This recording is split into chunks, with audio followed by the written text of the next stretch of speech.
CUSA Steel is a family-owned full-line steel service center located in Rome, Georgia. Since 1972, we've been working to make our customers more efficient by providing steel product supply and processing all in one place.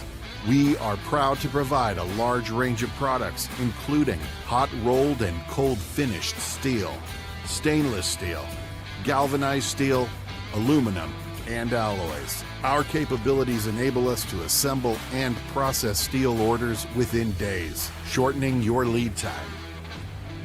CUSA Steel. Steel for your project.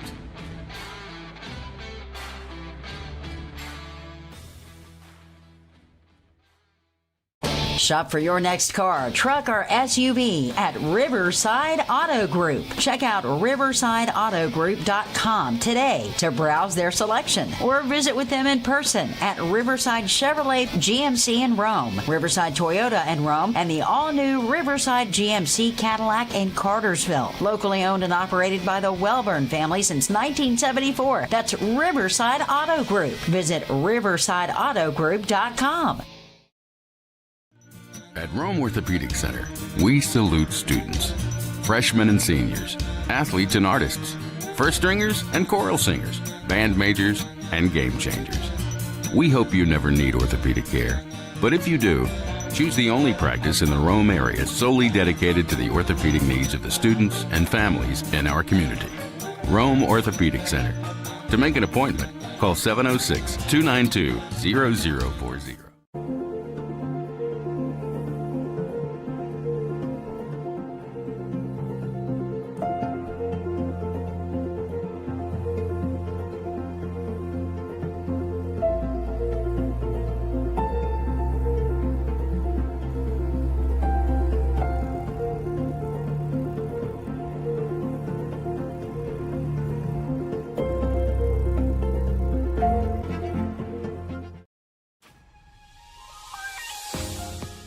The deadline for 2026-2027 priority application and financial aid is February 15th.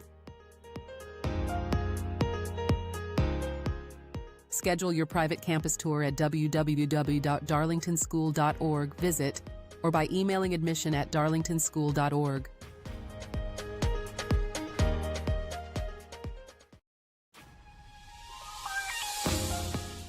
Mark your calendar for Alumni Weekend on October 24th through October 26th. For information on hotel blocks and reunions for classes ending in 0 and 5, visit our website at www.darlingtonschool.org/alumni weekend. We hope to see you there.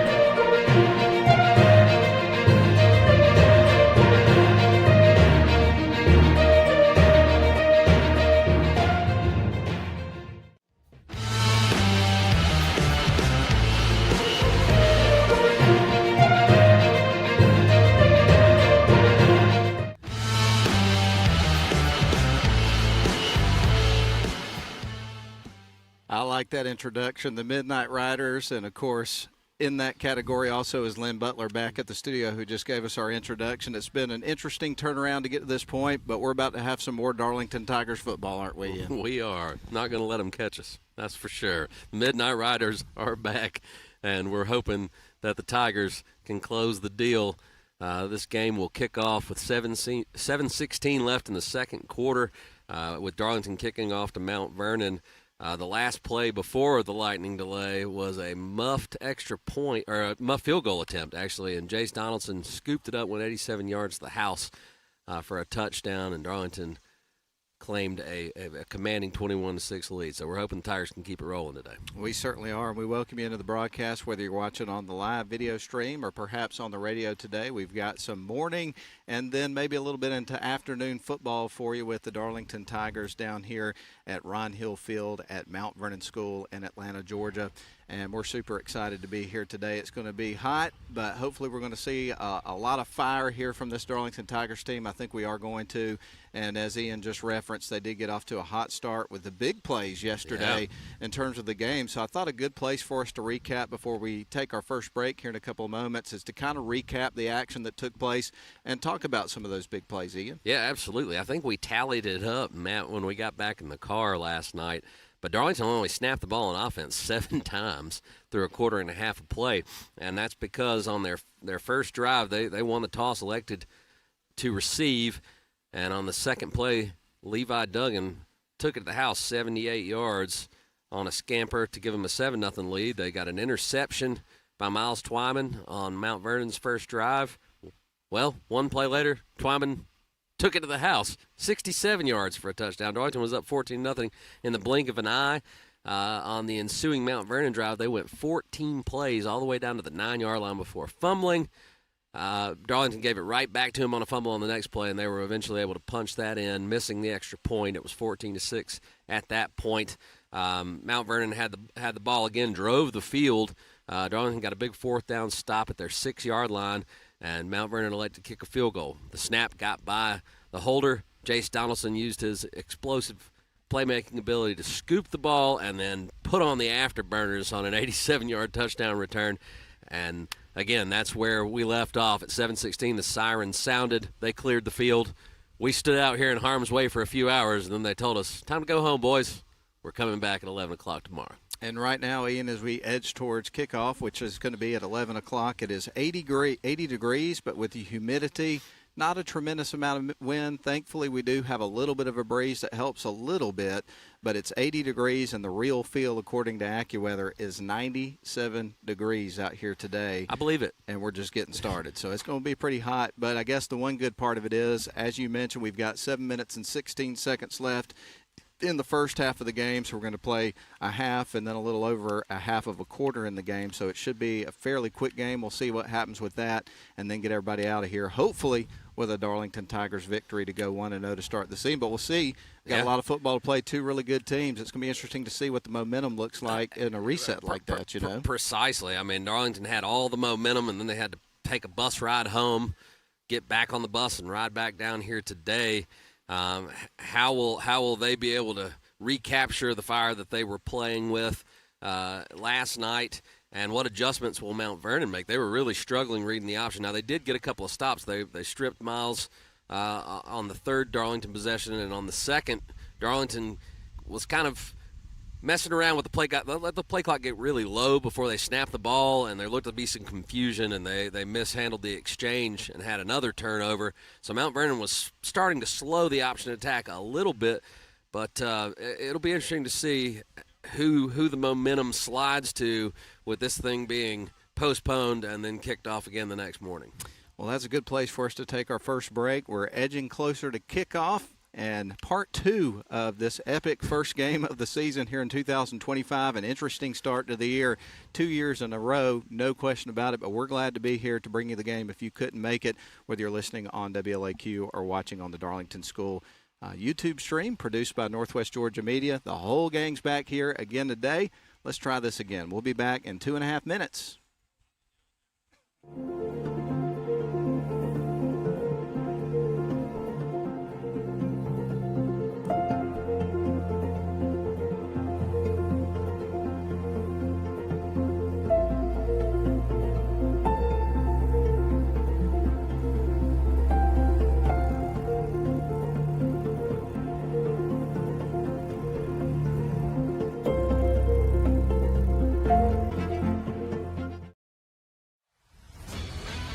CUSA Steel is a family-owned full-line steel service center located in Rome, Georgia. Since 1972, we've been working to make our customers more efficient by providing steel product supply and processing all in one place. We are proud to provide a large range of products, including hot-rolled and cold-finished steel, stainless steel, galvanized steel, aluminum, and alloys. Our capabilities enable us to assemble and process steel orders within days, shortening your lead time. CUSA Steel. Steel for your project.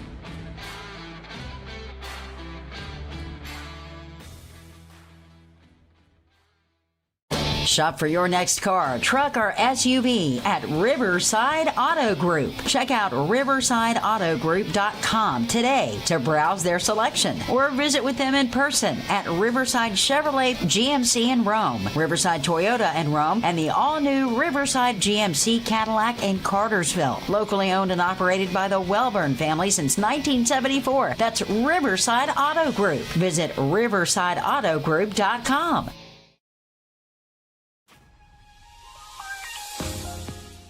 The deadline for 2026 to 2027 priority application and financial aid is February 15th. Schedule your private campus tour at www.darlingtonschool.org/visit or by emailing admission@darlingtonschool.org.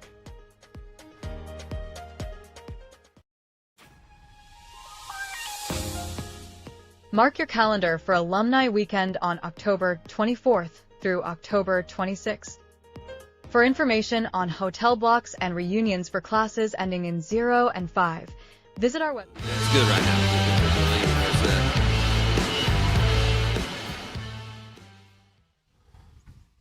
Welcome back to Atlanta, Georgia, and today we are at Ron Hill Field, home of the Mount Vernon Mustangs, getting ready for part 2 of a battle between your Darlington Tigers and the Mustangs here at Mount Vernon. Matt Davis and Ian Griffin to bring you play-by-play commentary on the video stream and also the radio today. And Ian, kind of diving back into our conversation, I want to talk a little bit about the keys to the game. We didn't necessarily get to that when we were in the pregame yesterday because we had a lot of peripheral stuff that was going on before we went on the air. I got a little bit different of a situation today, so we're excited about that. But we'll go ahead and jump into the keys to the game, and I'll run through them and kind of get a little comment from you on each one of them. But I think the number one key with this offense that the Tigers run is they really want to control the clock and the ball in the game. Yeah, and oddly enough, you're going to take those explosive plays, but you had 3 plays, 2 touchdowns, 1 for 78 yards, 1 for 67. You only snapped the ball 7 times. Through a quarter and a half of football. Not exactly the recipe that we were talking about of controlling the clock, keeping this Mount Vernon offense, which is pretty explosive. They've got a really good quarterback. Noah Dungan he's a young guy, but he throws a pretty ball. They've got some athletes, so the object was to control the clock. But you're not going to complain about busting the big play and getting into the end zone and putting up points either.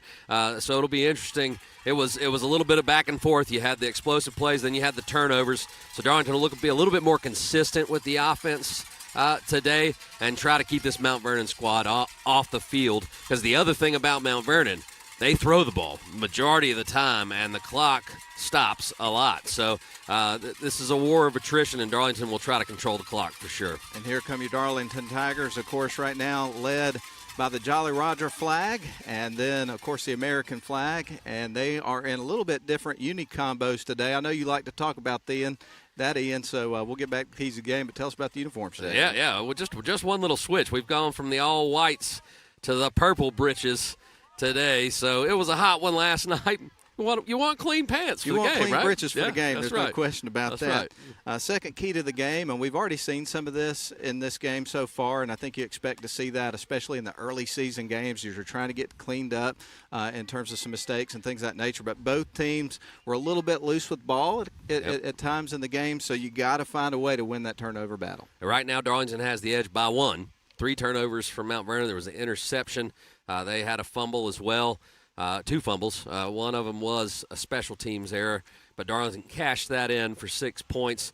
Coach Groves said it to us. We've got to control the clock, we've got to win the turnover game, and we've got to win the hitting battle if we want to win this game. And to your point on that, my third key to the game was win that physical battle, and I think that it's a little bit more tricky today because of this hot sun beating down, because you want to win the physical battle, but they also have to manage hydration and energy levels and things of that nature and keep some gas in the tank kind of even as you go through the game. So you definitely want to be the aggressor, but you also have to be aware of the heat situation and keeping guys in good shape throughout the course of the game. Indeed you do. And, Matt, guess what, buddy? It's time to go. We're going a little early. It works for me. I think it works for everybody else, too. So let's get this game underway. The Darlington Tigers have taken the field, and it is ready to roll time here from Mount Vernon in Atlanta, Georgia. And right now the Tigers are teeing it up. They're going to kick it off here to Mount Vernon as we get ready to start with 7:16 left and a 21-6 lead for the Tigers here in the second quarter of the football game. Ade trots to the ball. The kick is on the way. End over end, drops in, will be fielded at the 25 and brought out by a man with some fast wheels. Shakes off a couple of guys, stays up. He's across midfield, still can't reel him in. Ball is loose. Who came up with it? I think it was Mount Vernon. Yeah, yes, it was. Ball came out late there, and Mount Vernon hopped on it. And Ian, the return man, we've seen him make some big plays so far. That's Tarian Rollins, and he got some good space there, made the most of it, and got it across midfield all the way down to the 47-yard line. That's where they're going to set up shop on Darlington's side of the field. And he actually had it inside the Darlington 40 before the fumble, but that's where they recovered it. He had a good return yesterday, and he caught the lone touchdown that Mount Vernon has scored, but great field position to start the game for this Mustangs offense. So good return there for Rollins, and now they roll back to the line of scrimmage. Their quarterback in this game for much of the game has obviously been Dungan. We've talked about him a lot throughout the course of the ball game. And he'll take the snap, hand it off, gives it to Mills, goes out to left side of the formation. A flag came in, though, Ian, so I think this one's going to be coming back. Would have been a tackle for a loss anyway, it looked like, from my vantage point. Yeah, and they made it, depending on what the flag is. Let's see what the call is. False start on the offense. So I don't think you can decline that since it was a pre-snap infraction.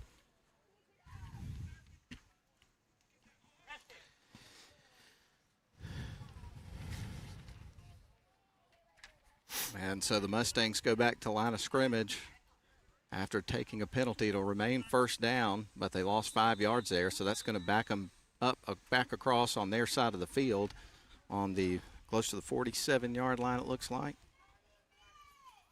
So a loss penalty there. There's the snap. Man went in motion to the near side. Dungan looking downfield. He's going to have to tuck and run, and he's hammered by the Darlington Tigers. Getting there was Evan Parton. Had some help. What a stop, Ian. Yeah, Evan Parton came in with a head full of steam, and the Tigers look to have the emotional edge right now. They've come out with a little extra charge in the battery, and Evan Parton lays the boom on Noah Dungan there as he was scrambling, looking for a receiver downfield. Good coverage by this Darlington secondary, and Parton makes him pay for it. Drops him back to the 47-yard line, and so the Mustangs are moving backwards. Hopefully this trend continues here. That's what we'll be rooting for. And so now we wait for Dungan to bring his team back to the line of scrimmage. This time he's going to send 2 wide receivers on each side. In the backfield with him is going to be Harrison Mills, who is a senior. Man motions off to the left side of the formation. There's a snap. Dungan dropping back, looking to throw, puts it in the air, and that sails over the receiver's head. That brings up third down and a long way to go here for the Mustangs. Sure does. Soft coverage there from Darlington. The receiver was open. He was looking for Alex A.J. Hunter out there, and he overshot him. It's going to be third and long.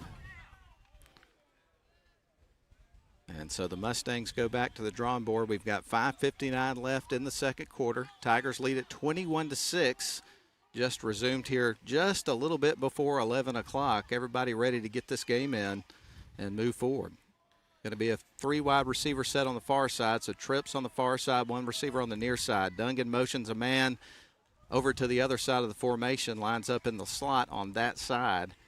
And he gets ready to take the snap. He has the ball, looks left, throws that way. Screen pass to a wide receiver. That's Rollins, one of his favorite times. Ball's out. And the ball's out. And I believe the Tigers have jumped on it, and they've got it. Who recovered that ball, Ian? I'm going to have to look. Yeah, I'm going to have to look. There was a pile of Tigers there. I'll try to see if I can catch it on the replay. I don't have the monitors. Not on at the moment, so. Oh, we got to put the battery on there. We may have to get a little help with that at this point, but we won't get another look at that right at this moment. We apologize. We got our equipment covered because we're sitting out in the sun trying to make sure that it doesn't totally bake our computer, so it's kind of hard for us to navigate cords and batteries and all that kind of stuff. We apologize. We missed who recovered that. Underneath center for the Darlington Tigers, moving quick here. It's going to be Duggan, of course. And we are just about ready to go. The Tigers open up their set, running out to the right wing side of the formation. A flag is on the field, so this one's going to be coming back here. Yeah, I would think so. They're going to get a hold. Where did this drive start? At the 40? 46. 7-yard line. All right, I barely had a chance to get it in my notes here. Tigers started on their side of the field there on that first play, but again, it's a penalty. 5:41 left to go here in the second quarter of the ball game, with the Tigers leading it 21-6 with the ball. Got a stop on their first defensive series in the game on a turnover. Another one for the Mustangs, recovered by the Tigers.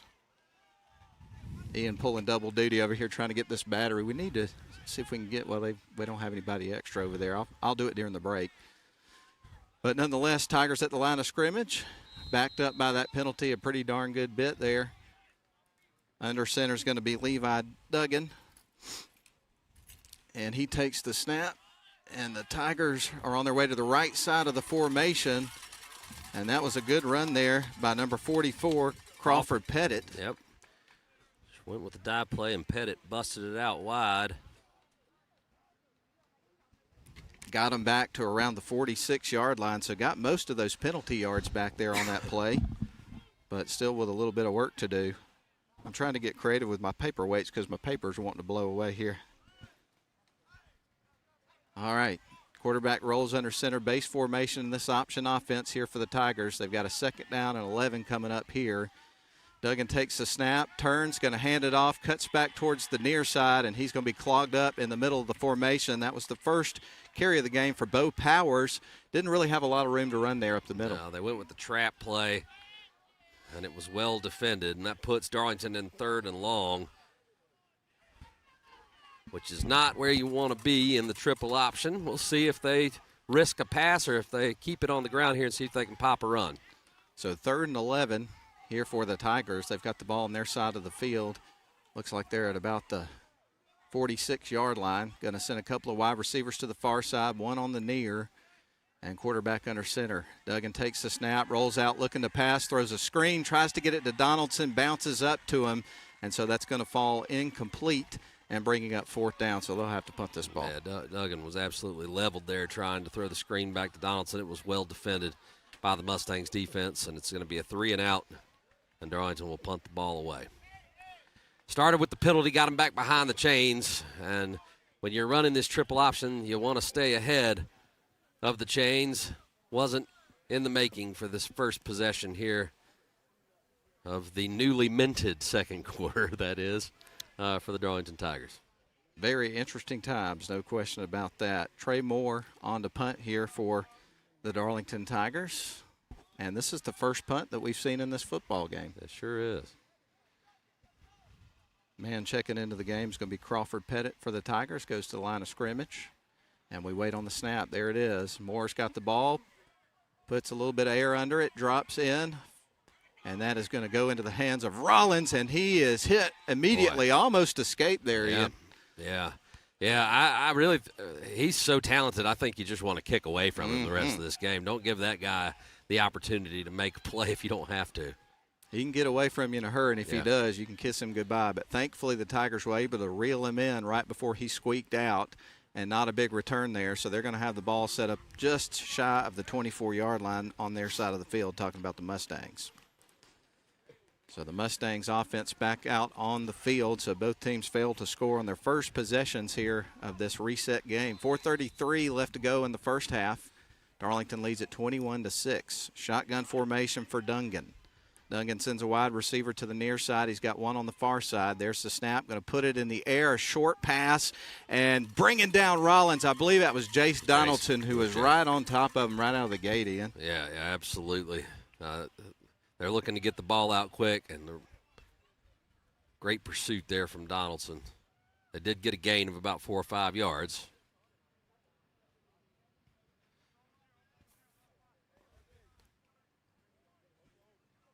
And so Mount Vernon goes back to the line of scrimmage. Going to be 2nd down here for them. Shotgun formation, man motions to the near side.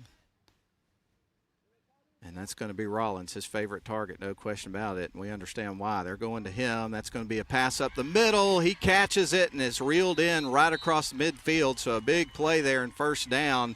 And the Mustangs are on the Tiger side of the field. Little skinny post. They got Rollins one-on-one coverage with Donaldson. He beat him to the inside. Donaldson was with him step for step and made the tackle.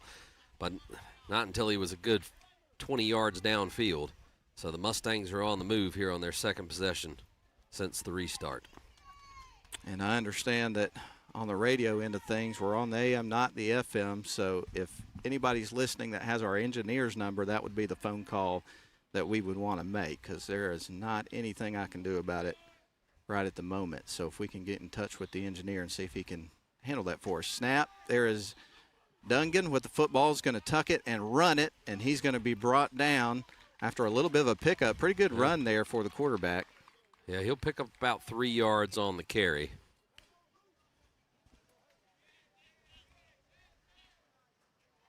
So the ball is now rolled down to the 42-yard line after that quarterback run, and they'll go back to line of scrimmage with a 2nd down and 6 coming up here. And the score remaining at 21-6, and we're 2 minutes and 46 seconds away from halftime. I'm curious to see how they handle that when we've just played 7 minutes. Just thinking the same thing. Would think it would be shortened, but we didn't get a chance to ask what that would look like earlier. 2 wide receivers each side. This is 2nd down and 6. And the ball, again, is at the 42-yard line. There's the snap. Going to hand it off, going to the outside. They almost got him, and now wrap him up and bring him down. Great teamwork. Keon Cleland was the ball carrier, and the Tigers had nothing of it. Yeah, Parton was in there, got a hold of him, and then it was Mitchell Roughton that got in there to finish the tackle. And that was for no gain, and will set up a 3rd and 7. I wouldn't be shocked if this is 4-down territory here. And so, as Ian said, 3rd and 7.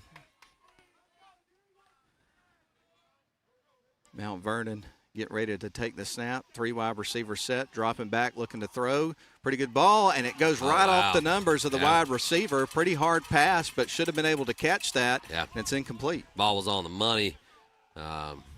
Receiver on that play, one of his favorite targets, Dustin Kittle, just let that one get through his hands, hit him right in the numbers. And that is a fortunate error if you're a Tigers fan, because it sets up 4th and 7, and the Mustangs will elect to punt this one away. Now, I say that, and I couldn't catch a cold in the middle of winter, so certainly wasn't trying to be critical there. Punt coming up here for Mount Vernon. And they'll pull it down, a high snap, and kick it away. Young man handling their punting duties was Nico Tour, and that's going to roll all the way out of the corner of the end zone, it looks like. I think they downed it at the 1. Got down it at the 1. My goodness. All right, so here you are with 1 minute and 26 seconds. Now, one thing we have to do is we also have to reset the timeout situation. Both teams burned a lot of timeouts in the first quarter, so the Mustangs only have 1 timeout. So I would think the strategy here with the ball right here on the goal line is just to sneak it and get to halftime so that you don't have to punt it out of your own end zone. They can only stop it 1 time, Matt, so if Darlington can just move it forward, they should be able to run the clock out, get to the half, and then that'll be a reset. And so the Tigers are going to have to try to break themselves out of jail right here, backed up against their own goal line. Sneak. There's the dive right up there in the middle by the quarterback, and I think he got a yard or 2 there. It looked like he got some ground. He sure did, and Mount Vernon is not going to stop the clock yet. And I would think Darlington would use every bit of this 40 seconds. Play clock has not started yet. Now it has started. They can take this all the way down to under 40 seconds and try to avoid a situation where they're having to punt out of their own end zone. So I think we'll get the same exact play. Sneak Duggan up the middle. You got to play this smart. That's the right strategy. So the ball is close to the 4, almost 5-yard line, it looks like. 42 seconds left to go, as you referenced. They go to the line of scrimmage. Duggan under center's got everybody untied except for a wide receiver that's on the far side. Takes the snap, turns. They're going to run it up towards the inside. My goodness. He gets some ground. Didn't see that coming. Crawford Pettit streaking down the field. He's across the 50. I don't think they're going to catch him. The 30, 25, 20, 15, 10, 5. Bye-bye. He's gone home and scored another touchdown for the Darlington Tigers. That was Crawford Pettit, and I see no flag. They strike again on the big play. My what goodness, about that? You're just trying to run out the clock, and Pettit breaks a 97-yard touchdown, and Darlington is going to head to the locker room with all the momentum What a huge play. Crawford Pettit, as you mentioned, 97 yards to pay dirt, and the Tigers have struck again on a massive play. 27-6 is the score pending PAT. Sell is on to try to tack on the extra point and make it a 28-6 game with 17.7 seconds left on the clock in the first half of the football game. Here comes the snap, hold from Konchesky, kick on the way, and that one's right down the middle, and the Tigers lead it 28-6 with 17.7 seconds left to go in the half. Wow, what a play. Right. What a play. Just trying to get to the locker room there and play it safe. And once again, Darlington springs the big play. Their shortest touchdown of the 4, 67 yards. You had a 67-yard touchdown run by Miles Twyman, 78-yard touchdown run by Levi Duggan, 87-yard fumble recovery return by Chase Donaldson, now a 97-yard touchdown from Mr. Pettit. His first touchdown as a Tiger. Unbelievable. What a story to tell. Well, we're glad you're with us, and we're glad to be here on a very sunny morning here at Ron Hill Field. And it's, like we mentioned, the real feel is about 97 degrees out here, and I believe it, don't you? I certainly. But the Tigers we're in are it. red hot, We can. Yeah, they so are. we can take it. That's right. All right, so the Tigers about to kick it back off here to the Mustangs. We're glad you're with us for some morning and also a little bit of afternoon football coming up here in just a little bit. This one will stretch until afternoon for sure. And we're only 17.7 seconds away from halftime. Again, we're not sure how they're going to treat the halftime period, considering we were delayed. Of course, as hot as it is, they may want to get in there and kind of hydrate and cool everybody off for a little while. So I'm really curious to see how that situation's handled today. They want to get it done before it gets any hotter. That's true. I'm interested to see how they handle the kick. And you got two playmakers back there. You just keep it. Well, Yes, squib. Yes, the squib. Which you would have anticipated there by Ade. And bringing it out is going to be Rollins. He's a dangerous man, and right now he's finding some green grass on his own. Goes out to the outside. He's going to be pushed out of bounds.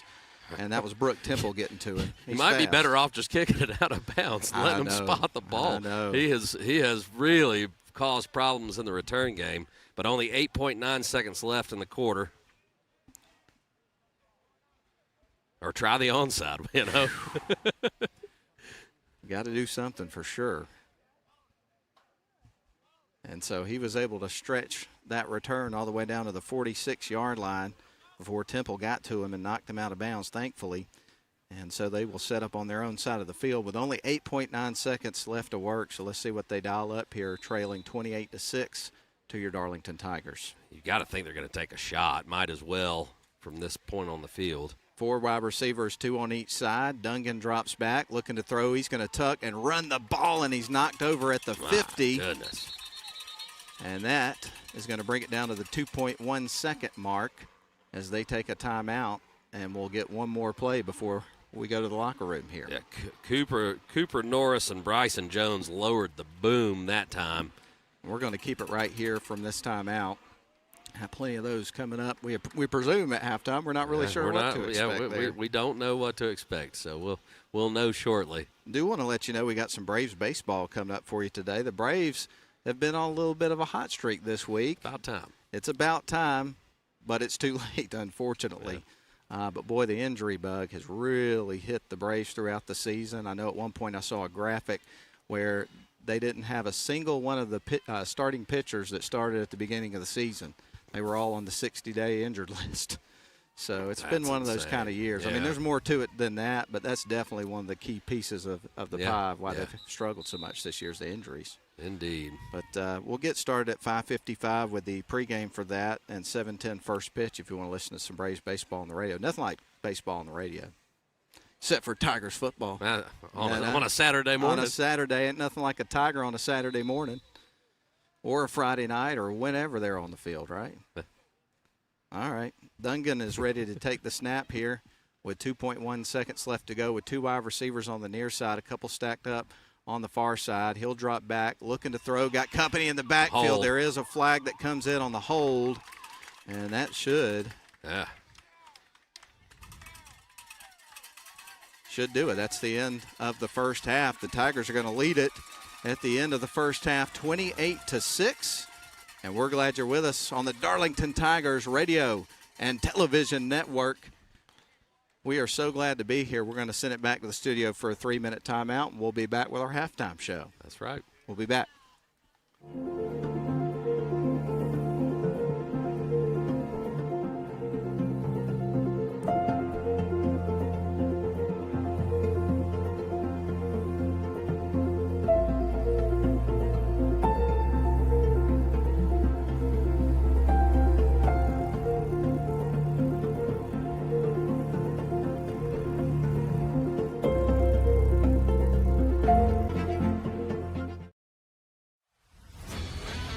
CUSA Steel is a family-owned full-line steel service center located in Rome, Georgia.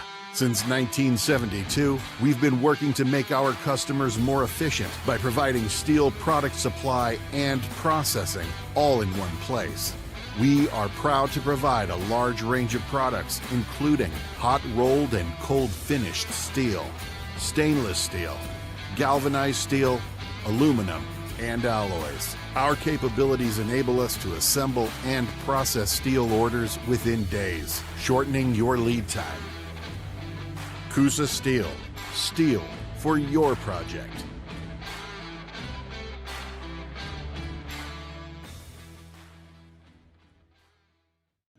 At Rome Orthopedic Center, we salute students, freshmen and seniors, athletes and artists, first stringers and choral singers, band majors and game changers. We hope you never need orthopedic care, but if you do, choose the only practice in the Rome area solely dedicated to the orthopedic needs of the students and families in our community. Rome Orthopedic Center. To make an appointment, call 706-292-0040. The deadline for 2026-2027 priority application and financial aid is February 15th. Schedule your private campus tour at www.darlingtonschool.org/visit or by emailing admission@darlingtonschool.org.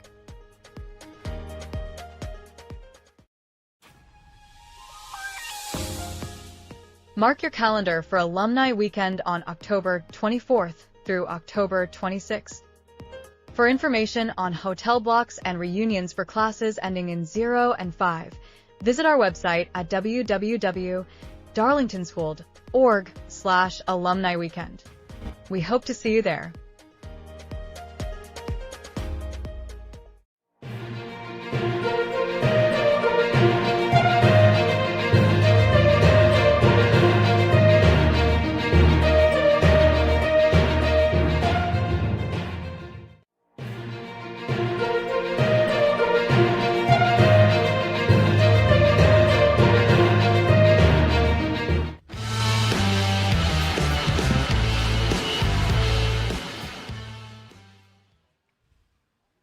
Well, Ian and I, during the break, reset our keys to the game. The number one key and maybe only key to the game here for the Darlington Tigers is explosive big plays and score as quick as you can, huh? Well, that's been the recipe so far, huh? Absolutely. As the way this one gets started, Darlington kicks it off with 7:16 left in the second quarter. You get a big return from the very dangerous return man, Torian Rollins. He sets up Mount Vernon and with great field position. 3 snaps later, they fumble the ball.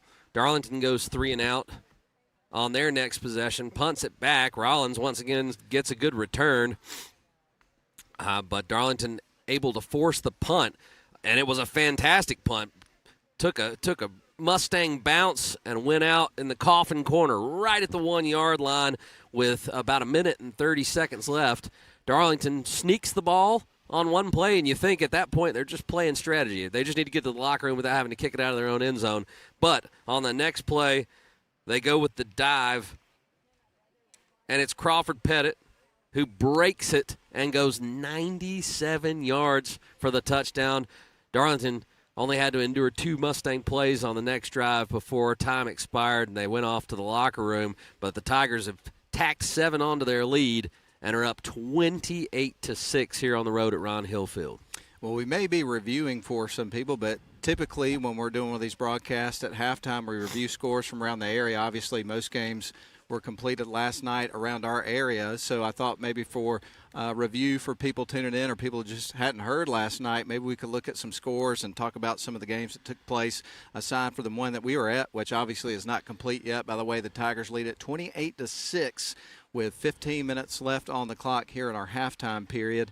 But there were definitely some games that kind of jumped out at you last night, and not necessarily because of the win or loss, but some of the results really surprised me.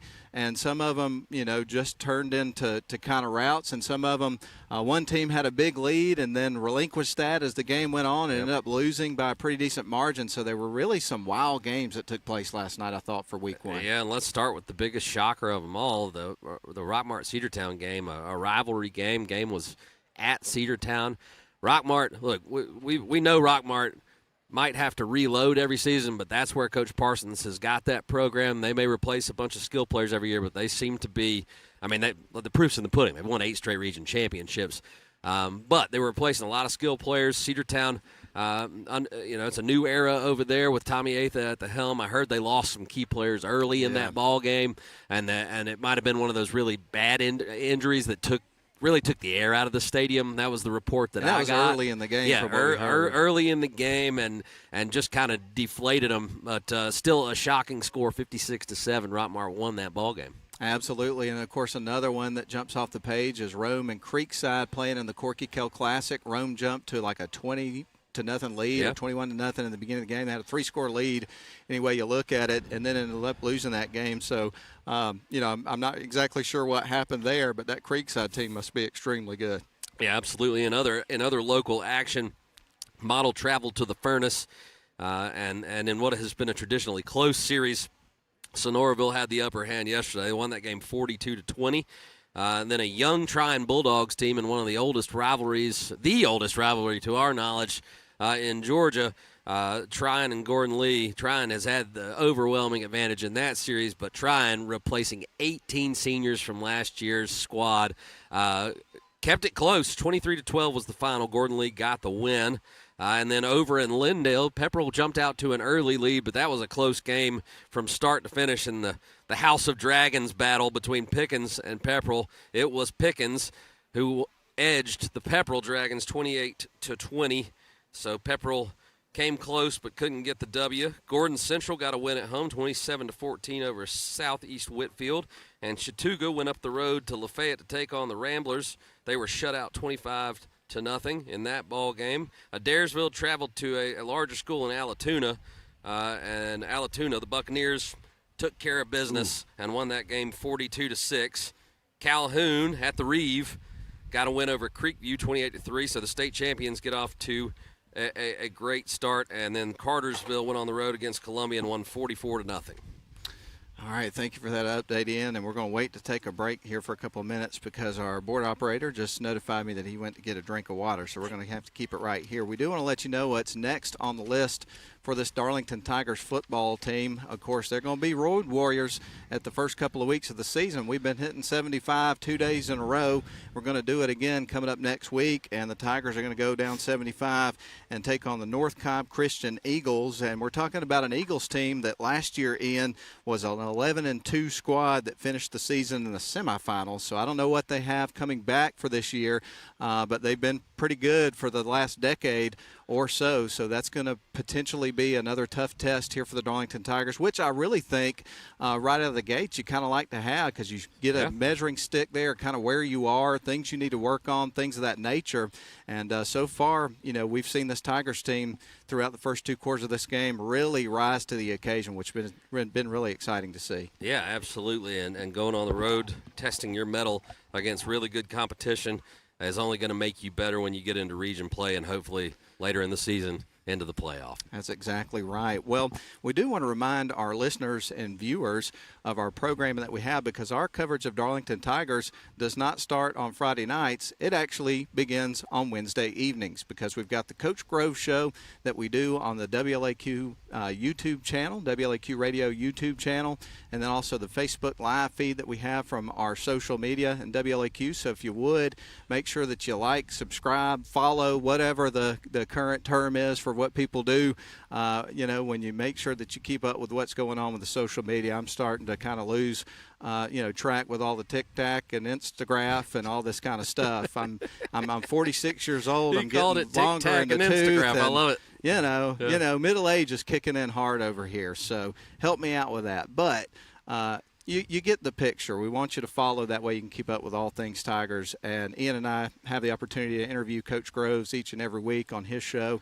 And we always enjoy talking to him, get some great insight into the team, what's going on with the Tigers, the upcoming opponent, how the season's going, that sort of stuff. And we just enjoy chatting with him. It's fun. Indeed. We get to find out who the black shirts are each week. And that's not – he doesn't just award the players that we whose names we're calling out here on Friday afternoons, nights, or Saturday mornings. He's talking about the kids who are contributing not only during the game but in the preparation. So scout team gets honored, and there's a lot of work that goes in behind the scenes that all of us don't get to see on Friday nights, and it's always fun to hear about that and hear about things in the Darlington community that are going on that make this program so successful. And Ian, one of the things that's going to be very difficult for us at the end of this game, and we'll go ahead and talk about it a little bit, is awarding the first Honeymoon Bakery icing on the cake player of the game of the 2025 season, because we have seen just a tremendous effort from the Tigers, a lot of contributors, a lot of big plays on both sides of the ball, and so we're going to have some work to do at the end of this game to try to figure out who it's going to be. Yeah, we are, and one thing we did not discuss in the pregame or so far during the broadcast is last night one of the candidates for that, he's in pads today, but Miles Twyman, in that first quarter, he recorded an interception and a 67-yard touchdown run, and certainly put his name in the hat for the Honeymoon Bakery icing on the cake player of the game. But as he was going up, attempting to make an interception, he landed hard on his hip.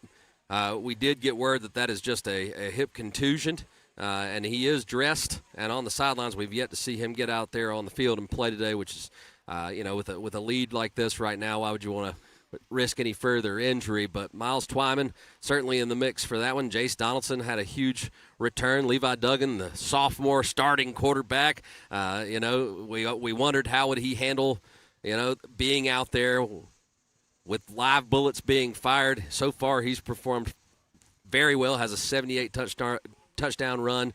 And then, of course, we just saw Crawford Pettit bust a 97-yard touchdown run. I'd be interested to see I'm sure Darlington has the record books. That's got to be up there. You can only run it 2 more yards longer for a 99-yarder. So is that the longest touchdown run in Darlington history? I don't know. But one of the things we're going to do is take another break here in just a couple of moments. But we do want to recognize the crew involved in the broadcast, because they have been the absolute road warriors throughout the course of the weekend. And we're going to start with the camera crew. David Corbin and Jesse Vitello. Replayed today as Caleb Bice. And then director is Nathan Patterson. Last night's director was Mike Garrett. Couldn't be with us today, so we've kind of shifted the crew around a little bit. Ian Griffin with me with color commentary, doing a great job as always. And I'm Matt Davis, here enjoying being a part of the crew. And last but not least, we want to thank Lynn Butler, who's holding it down at the studio today, because he has a full-time job, and this is what he does for fun. And not only was he at his full-time job throughout the day, got up at 5:30 yesterday. He helped us with the game yesterday, stuck around. We did the scoreboard show, got done with that at 11:30, and then he got a cup of coffee, whatever he needed to do, was back at the studio for us this morning.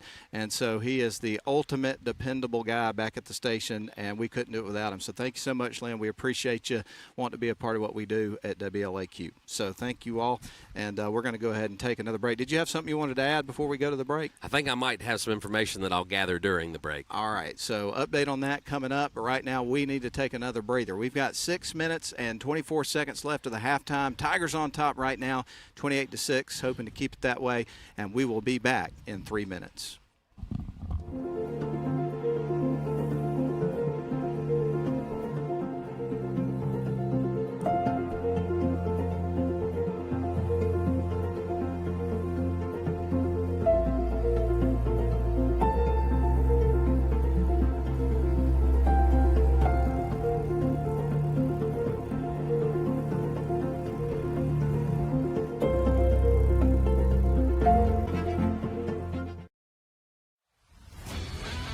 CUSA Steel is a family-owned full-line steel service center located in Rome, Georgia. Since 1972, we've been working to make our customers more efficient by providing steel product supply and processing all in one place. We are proud to provide a large range of products, including hot rolled and cold finished steel, stainless steel, galvanized steel, aluminum, and alloys. Our capabilities enable us to assemble and process steel orders within days, shortening your lead time. CUSA Steel. Steel for your project.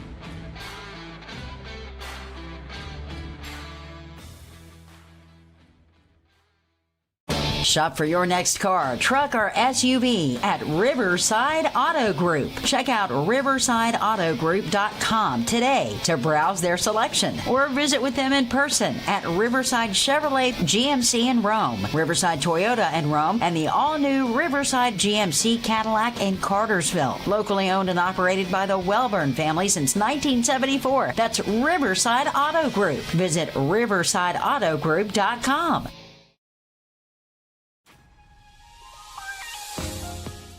The deadline for 2026 to 2027 priority application and financial aid is February 15th. Schedule your private campus tour at www.darlingtonschool.org/visit or by emailing admission@darlingtonschool.org.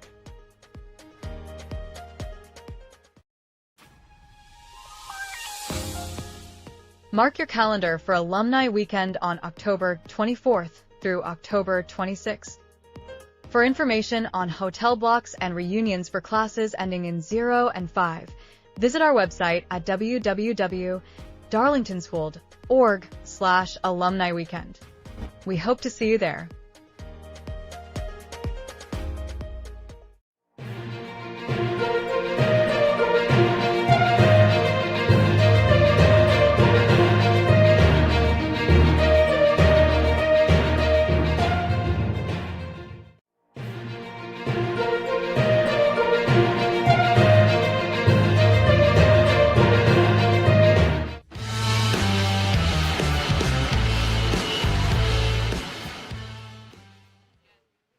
All right, we'll welcome you back in live here as we get ready for this halftime period to wind down from Ryan Hill Field in Atlanta, Georgia. And so glad to have you with us today for some Darlington football as we get ready to try to wrap up a game that started yesterday at 4:30 in the afternoon. And right now the Tigers are on top with those big plays. 28-6 is the score. And, again, we're about to begin halftime coming up in just a little bit. Something to keep in mind, the Tigers won the toss at the beginning of the game yesterday. It seems like a distant memory at this point in time. However, they opted to take the ball to start the game, set the tone with offense, big plays, and so therefore the Mustangs are going to have the ball out of the locker room after trying to make some adjustments here to try to get themselves back on track in this first game of the year. And, of course, the Tigers are going to try to pin the Airs back on defense and see if they can put a stop to it and set the tone that way out of the locker room right out of the gate. Absolutely. They've got the lead.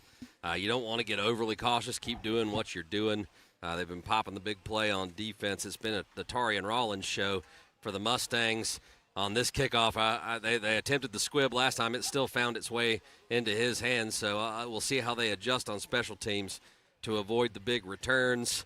But you've got a commanding lead here entering the second half. Go out, keep the main thing the main thing. That's exactly right. The main thing is always to keep the main thing the main thing. Words to live by, folks. Well, here come the Tigers. I think we should take one more break, kind of conserve as much energy as we possibly can, and we'll step out for a minute and 30 seconds, and we'll come back and wrap up our halftime show and get you ready for some Darlington Tigers. Back in a minute and a half.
Mark your calendar for Alumni Weekend on October 24th through October 26th.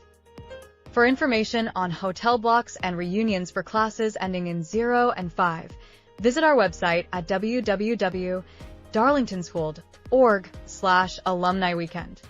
We hope to see you there.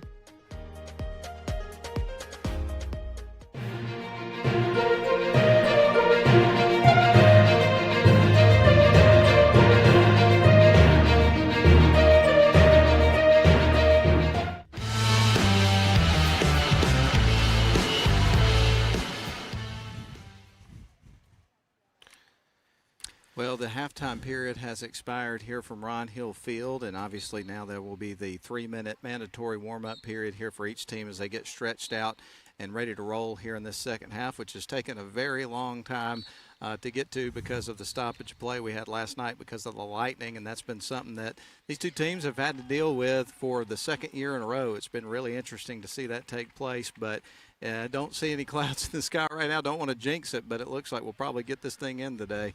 No, just a very hot sun beating down out on us today. A couple of clouds without lightning, that would be very nice, but hey, we'll take what we can get. We're watching some Tigers play some football here on a Saturday morning, about to creep into noon here in just a couple of moments, and we're glad you're with us here on the live stream, or if you're listening on WLAQ as the Tigers make their way over to the sidelines on the near side. Any final comments as these two teams get ready to lock horns for the second half? I've got some staggering stats for you. How about that? I love staggering stats. That sounds like a segment right there, man. It sure does. Well, this staggering stats brought to you by. That's right. We're calling all sponsors.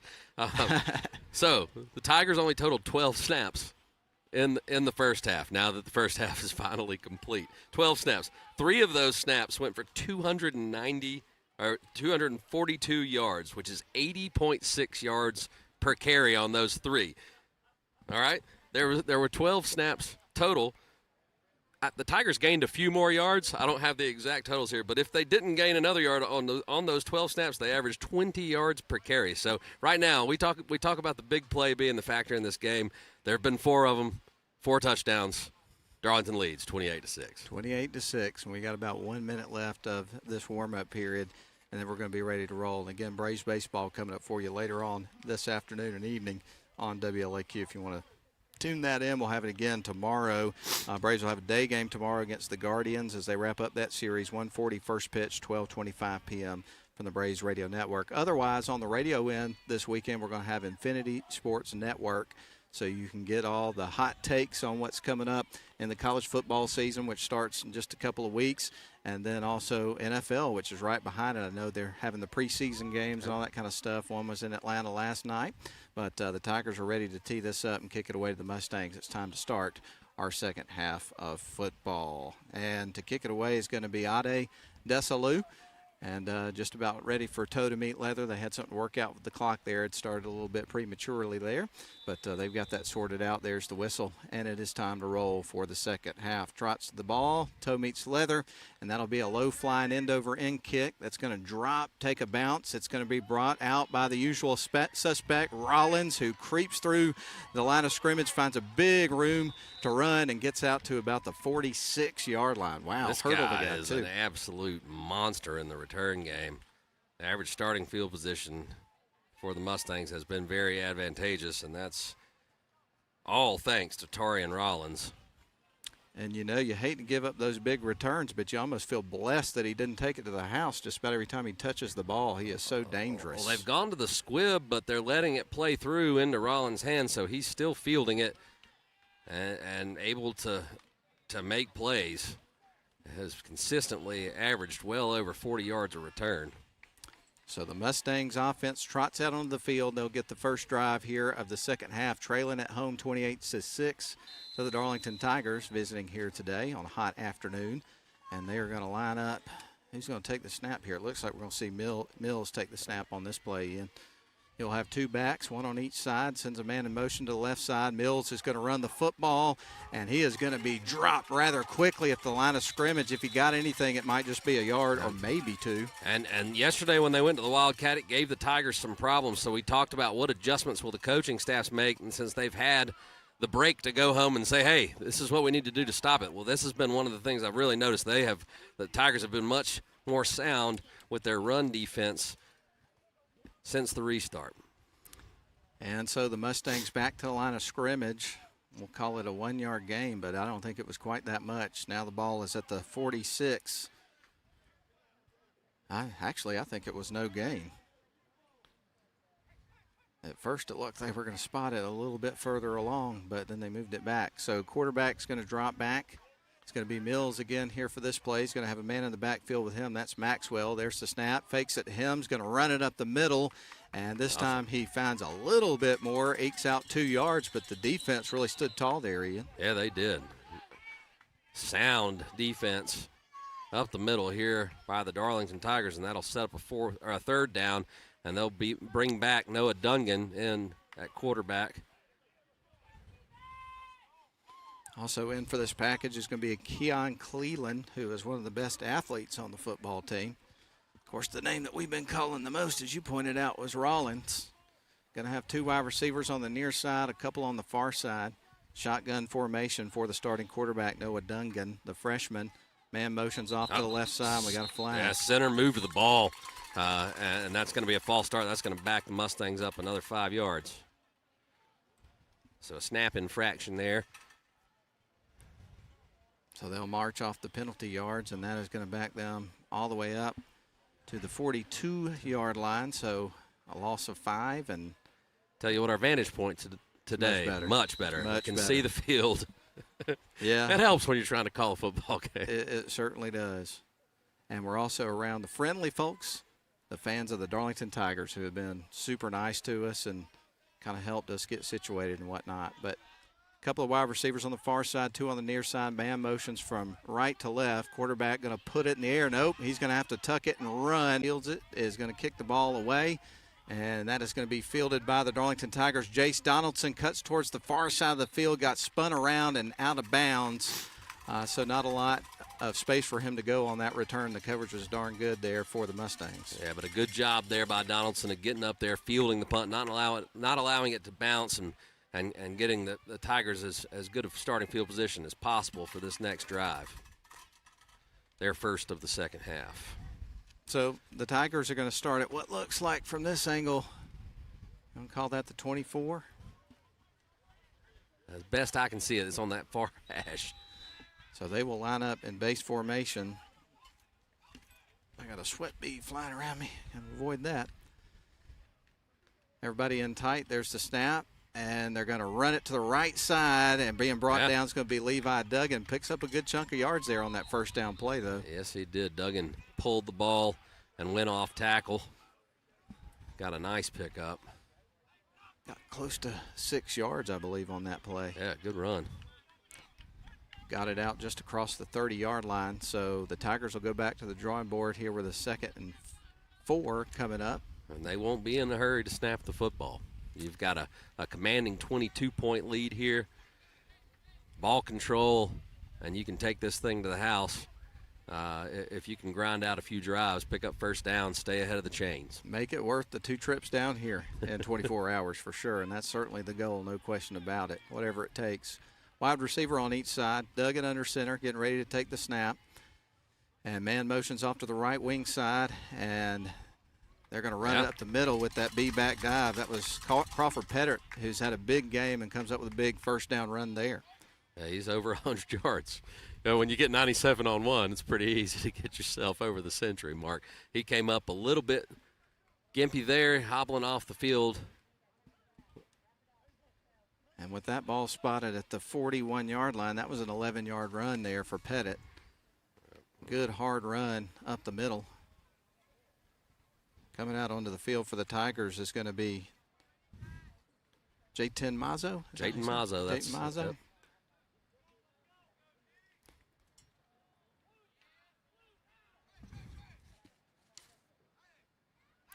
All right, so the Tigers with a 1st and 10, now with the ball at the 41-yard line, still in their own territory. Going to send a wide receiver to the far side of the formation. And there's the snap. Duggan is going to take it and hand it off. I think we had a flag come in. Yep. We sure did.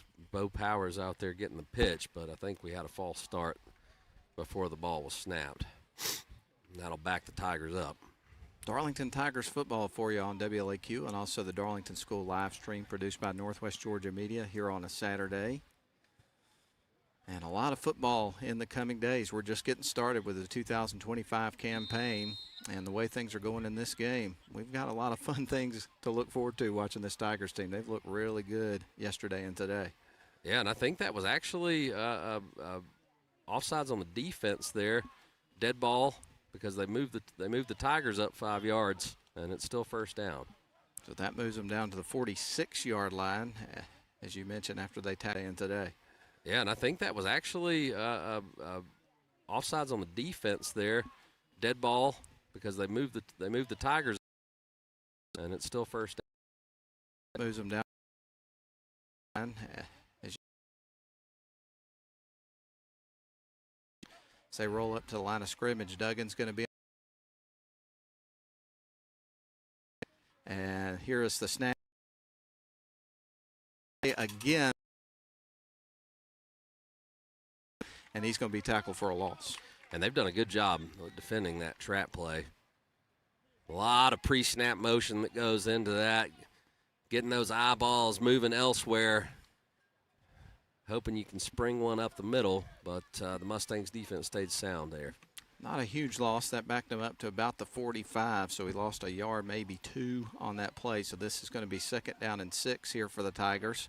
A little change of personnel, trotting out onto the field is going to be Caleb Covington, a junior wide receiver and also linebacker for this Darlington Tigers team. Wide receiver on the near side is going to be Nate Konchesky. And under center is going to be Levi. He takes the snap, is going to pull it and run, tries to get around the line of scrimmage. Hard to bring down, tough runner there. Yeah. Got several yards. That's going to set up a 3rd and short. That was a pretty decent run there by Duggan. Got the most out of what he had. He certainly did. And you're seeing this Mustangs defense is now really stacking the box and selling out to the run between the tackles. And it makes you wonder if Duggan does pull and get to the outside and pitch, if there's going to be a lot of open space outside the hash marks. Got it down to the 47-yard line, and that's going to bring up 3rd and 4 here for the Tigers with another personnel change, bringing back Trey Moore in for Covington, who was in for that last play.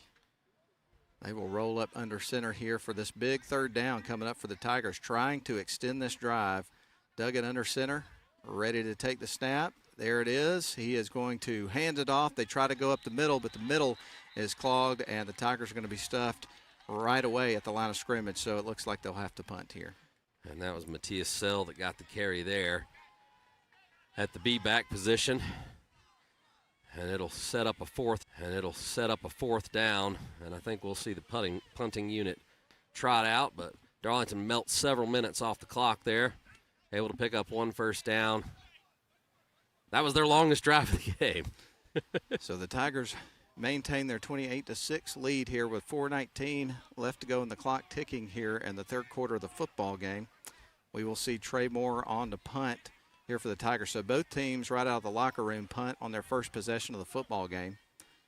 When we get ready for the snap from the Tigers, they'll roll this all the way down to the end of the play clock. As you mentioned, they want to eat as much clock as possible. Here is the kick.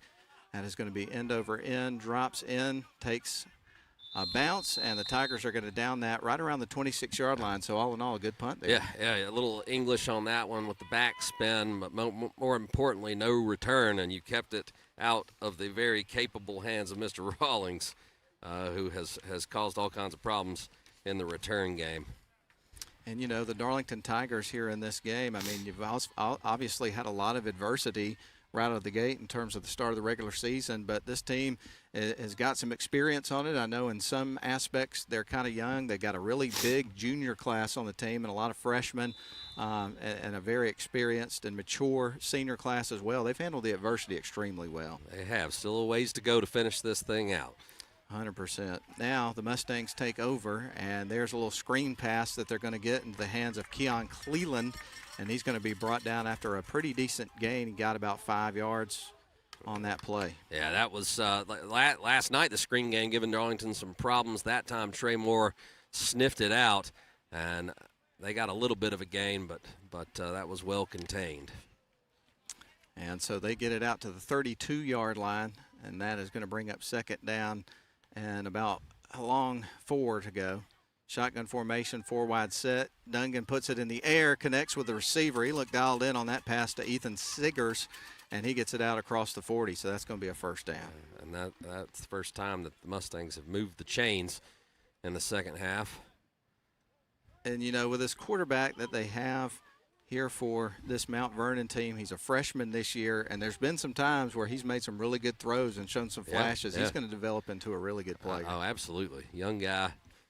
He'll only get better. So Dungan rolls him up to the line of scrimmage. 2 wide receivers to the near side, 1 on the far side. 2:52 remaining on the clock here in the third quarter. Dungan going to put it in the air again. Another screen pass, hits a wide receiver. That's Siggers again. They've got a connection going there right now, and he picks up about that's first down. 12 yards, I want to say, on the play. We'll see where they spot it. But Donaldson went up and high-pointed that ball, but Siggers did a great job showing some strong hands there to reel that one in, and then got upfield and got the first down.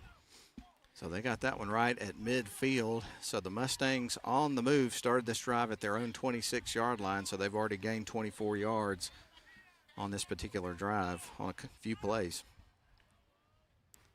Got to send 2 wide to the near side here for 1st and 10 from midfield. Shotgun formation, Dungan takes the snap. Another pass out to the outside, hits Rawlings this time. He scampers out of bounds for a pickup of about 9 yards that time. And they're just dinking and dunking them down the field right now. Receivers have been open underneath, and Dungan just taking advantage of that, getting the ball out to him quickly.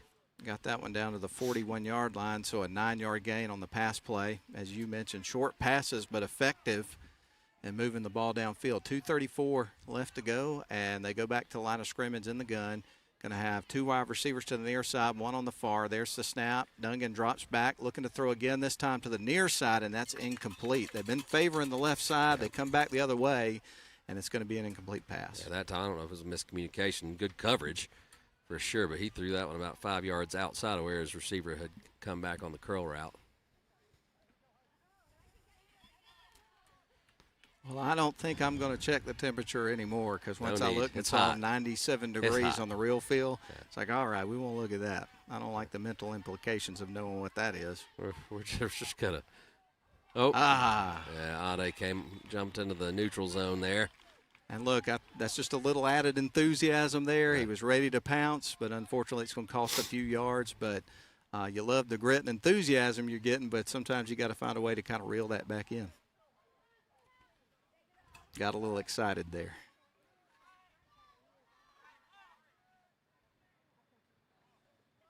And so that'll spot them 5 yards. Move them down to the 46. There's a snap. Quarterback rolls back. Going to put some air under this one, and that is going to be caught going into the end zone. A circus catch by Tarian Rollins to get their second score of the ball game, and that was a highlight reel catch. It really was. Absolutely. Trey Moore out there on coverage. He got his hand up. They threw a flag on him because I don't think he got his head turned around. I didn't see a lot of contact, but definitely was shielding the receiver's vision. But Rollins is just – and look, you're up 22 points, but when you've got athletes like that on the other side of the ball – that can evaporate very quickly. It can go away quickly, so Darlington's going to have to stay focused here. That was a quick strike from the Mustangs. Nico Tour on to try to tack on the extra point and to cut this lead in half here for the Mustangs as they try to climb back into this game at home, getting late in the third quarter. Here comes the kick on the way, and that one looks like to be through. Yeah. Just snuck in on, I think, the right upright. Kind of have a weird angle here, so sometimes it's kind of hard to see where that ball is flying. Yeah, it looked like it hooked outside from my vantage point, but he snuck it through. Well, this is going to make it 28-13. I said cut it in half, but I forgot that they missed an extra point opportunity at the beginning of the game, so it was actually at that point 28-6 before they scored that touchdown. So it's going to be 28-13 on your scoreboard with the Tigers on top. It sure is. And Darlington needs to answer that drive with a score of their own. But you're getting thin at the B-back position. Miles Twyman is in pads but is yet to see any action today after suffering a hip contusion last night. And then Crawford Pettit came up with what looked to be a lower leg injury, and he's been in the injury tent since. Not sure if we'll see him again today. And so the Tigers will go out and attempt to return the kick. They're going to send Jace Donaldson back deep here. And we'll get ready for number 25, Nico Tour, to kick it away here for the Mustangs here in just a moment with 2:16 left to go in the third quarter of the game. And again, the Tigers leading it 28-13.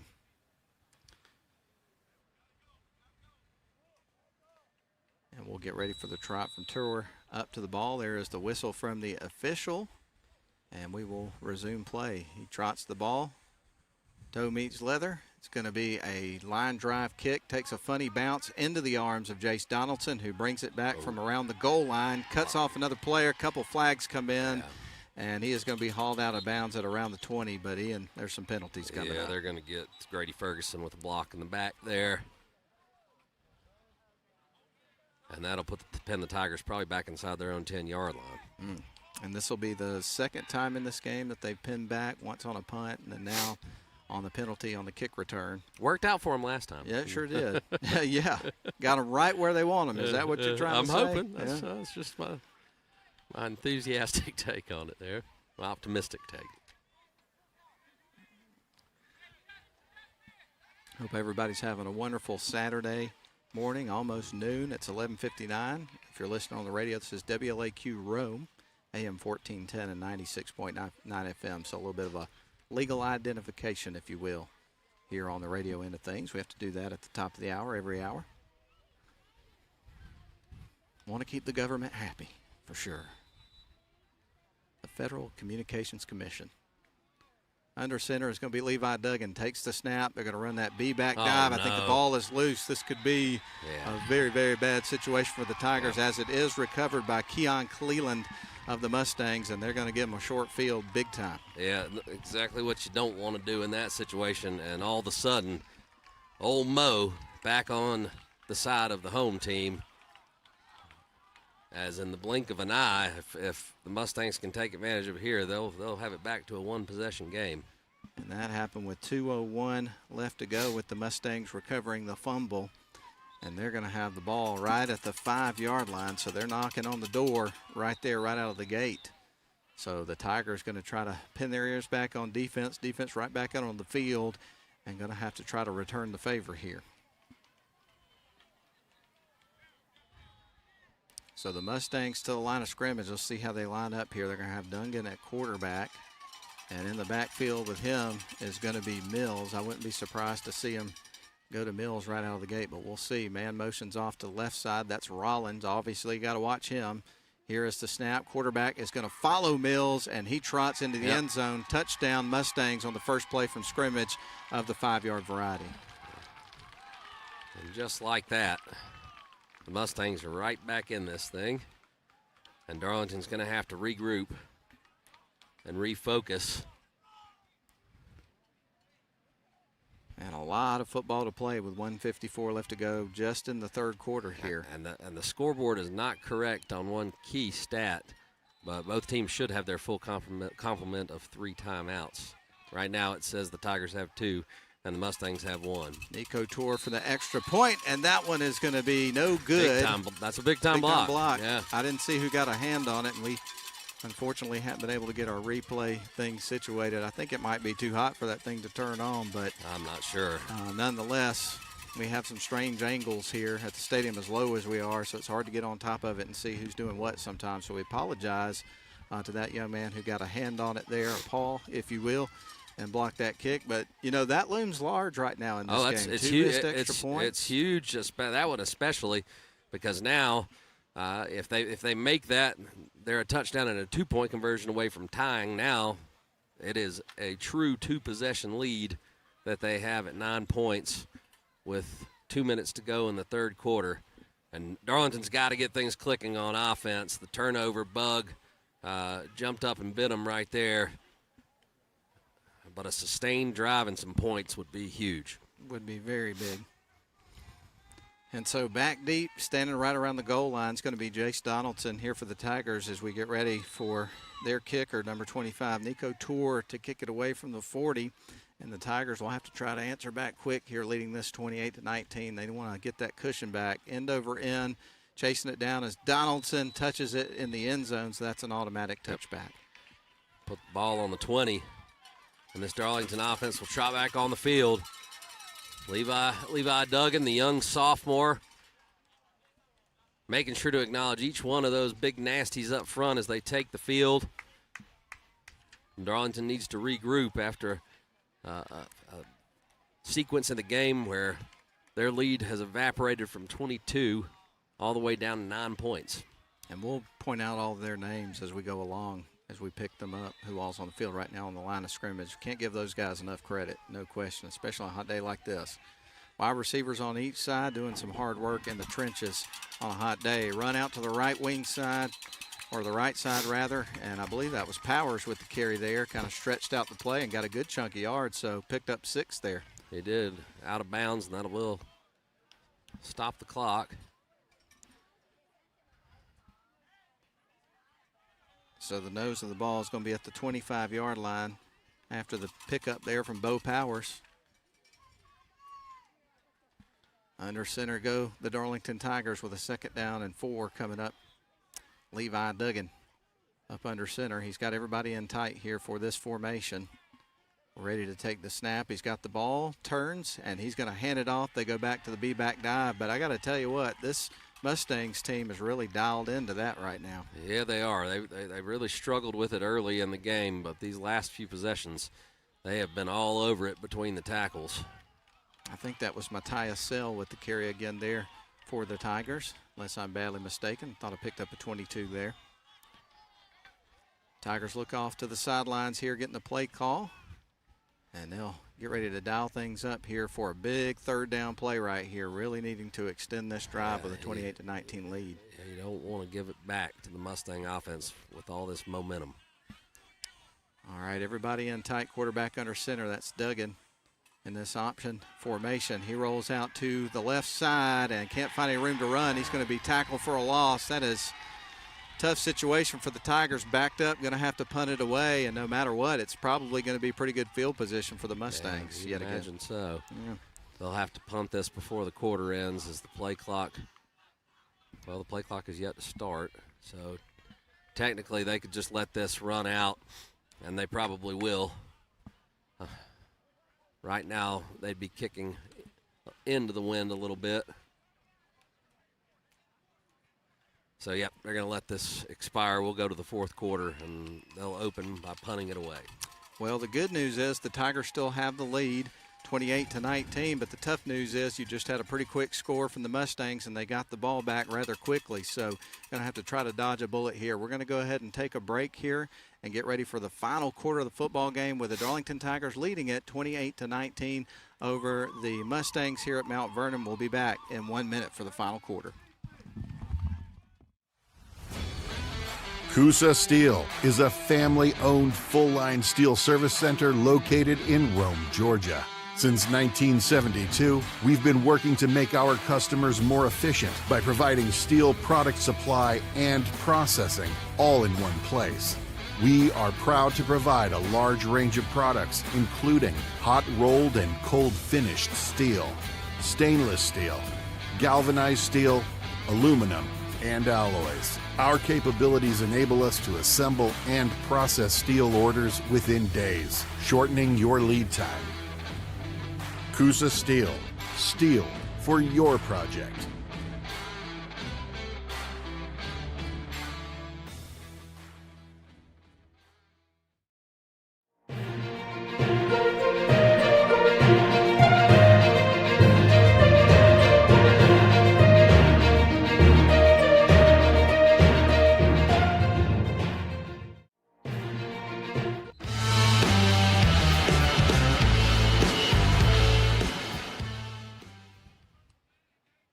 Well, as we welcome you back to the final quarter here from Ron Hill Field in Atlanta, Georgia at Mount Vernon School, we want to let you know the Honeymoon Bakery Icing on the Cake Player of the Game will be awarded at the end of today's contest. We look forward to that, first one of the year. The Tigers out to line of scrimmage to punt it away as we start the fourth quarter with a kick. And here comes the ball off the foot of the Darlington Tigers kicker there, Moore, and brought out by Keon Cleland. He is a dangerous athlete. He shakes off a couple of tackles and is going to be brought down at the 21-yard line, so they've got it knocking on the doorstep of the red zone. Yep, absolutely. That was an end-over-end kick, and Cleland came up and fielded it in the air and was able to return it about 25 yards after the catch. And, again, the Mustangs with excellent starting field position and an opportunity to slice into this Tiger lead a little bit deeper. So a lot being asked of the defense right now from the Darlington Tigers. Let's see if they can get it dialed in and come up with a much-needed stop here as we've just started the fourth quarter with Darlington leading it currently 28-19. But as you mentioned, this lead is feeling pretty fragile right now at the moment. So the Tigers pin their ears back on defense. It's going to be shotgun formation. Noah Dungan from the 21 of the Tigers side of the field going to send two wide receivers to the near side, one on the far side. Freshman quarterback rolls back, fires a dart over to the wide receiver on the right side. He connects and is able to get about 6 yards on the play. I think that was Siggers who made the catch. And they continue to kind of just work the underneath passing game. They'll only be able to do that for a few more yards as the goal line nears. So a 6-yard gain on the pass. And now Dungan gets ready to take the snap there from the 15-yard line in the red zone. There it is. Going to turn, hands it off to Mills, finds a little bit of space. They wrap him up and move him backwards. Let's see where the spot is where he stopped forward progress, but touchdown saving stop there by the Tigers. Yeah, it'll be 3rd down and 1 for the Mustangs.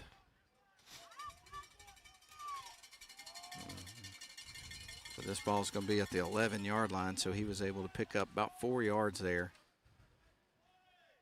3rd down and 10, or not 10, 3rd down and 2, rather. Let's try that again. Dungan lines him up in the gun. He's got Maxwell, in the backfield with him. Ready to take the snap. He's got the ball, drops back. He's got company in the backfield. He's going to tuck it and run, find some green grass, pancake hit on the inside. Yeah, that's going to be an illegal hit, too, and hopefully that young man's okay. Oh, he took a heavy hit. Yeah, he really did. yeah. You could feel that all the way up here in the stands. That was pretty brutal. Yeah. Mm-mm-mm. Yeah, I wouldn't be surprised if we see an ejection here.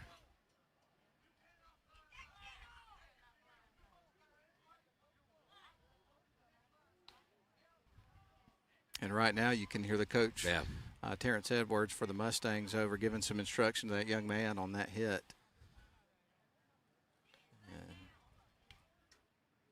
Yeah, I don't know if that'll warrant an ejection, but it's going to be a personal foul. And instead of a first down, the Mustangs will be backed up. But more importantly, let's hope this Tiger that's on the field is 100%. okay. That was a brutal hit. It really was, and today we're a lot closer to the field than we normally are, so you really could sense the gravity of that hit that took place just now. And we're getting the thumbs up for Coach Grove, so I take that as a good sign as the fans are now cheering as young man gets up, Evan Parton. Evan Parton, a key member of this defense, and they'll have to check him out on the sidelines, make sure he's okay. As far as concussion protocol is concerned, he seems to be just fine. He doesn't look like he's seeing stars, but he got his bell rung, and there's a reason that a hit like that is illegal. It's very dangerous. He never saw the defender coming, and he hit him high and hard. Trainer Donnie Brown now got him over on the bench. Going to go through the protocol over here on the near sidelines.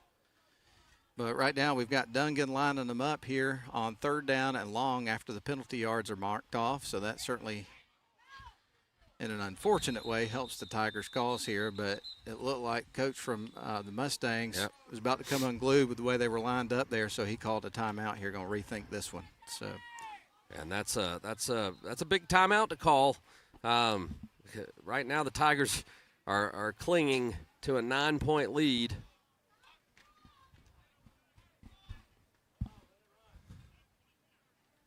And some confusion with the clock. The scoreboard's been giving them problems since the restart. At one point the score was wrong. The clock has run when it's not supposed to, and been some issues there, but they're going to reset it, got it back to 10:22. Well, you know, when you get to this part of the season at the beginning of the year, you got teams that are kind of shaking off some rust, trying to clean some things up, and I think that applies to the electronics and everything like that. We've had some.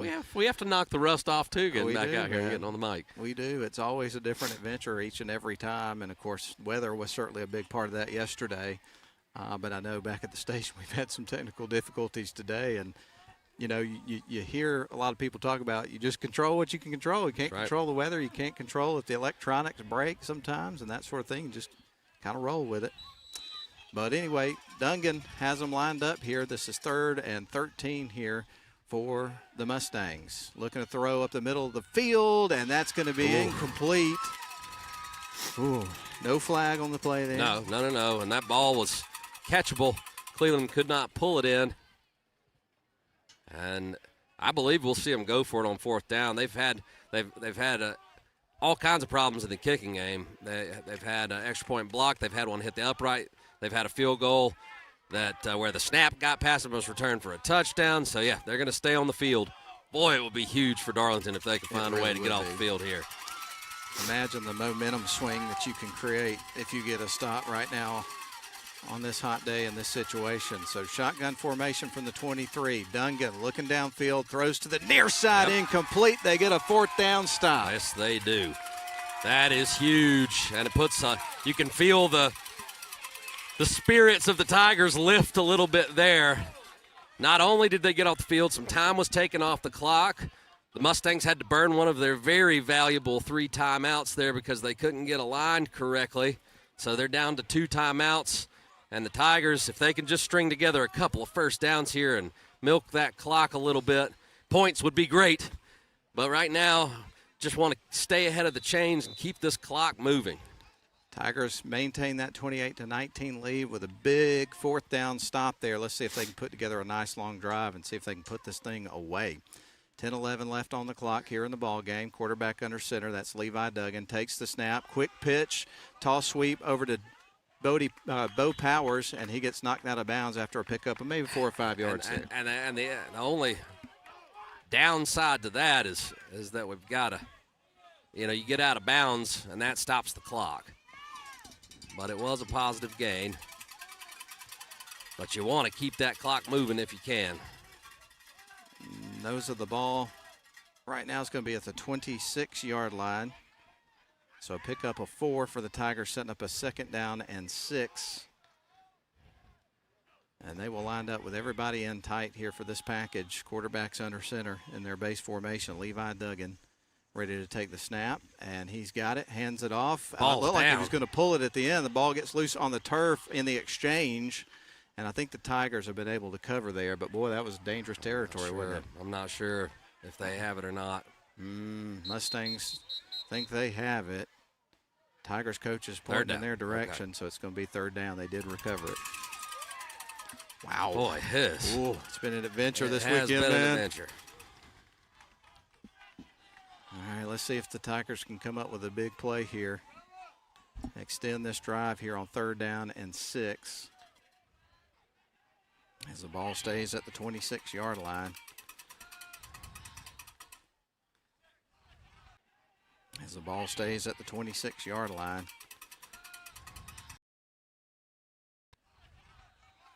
And Levi with everybody in tight on the formation. Duggan ready to take the snap. He's got it. Hands it off. They try to run the dive with Sell. And he's going to be brought down after a pretty short gain there. So that sets up 4th down and a punt situation on this side of the field. Yep.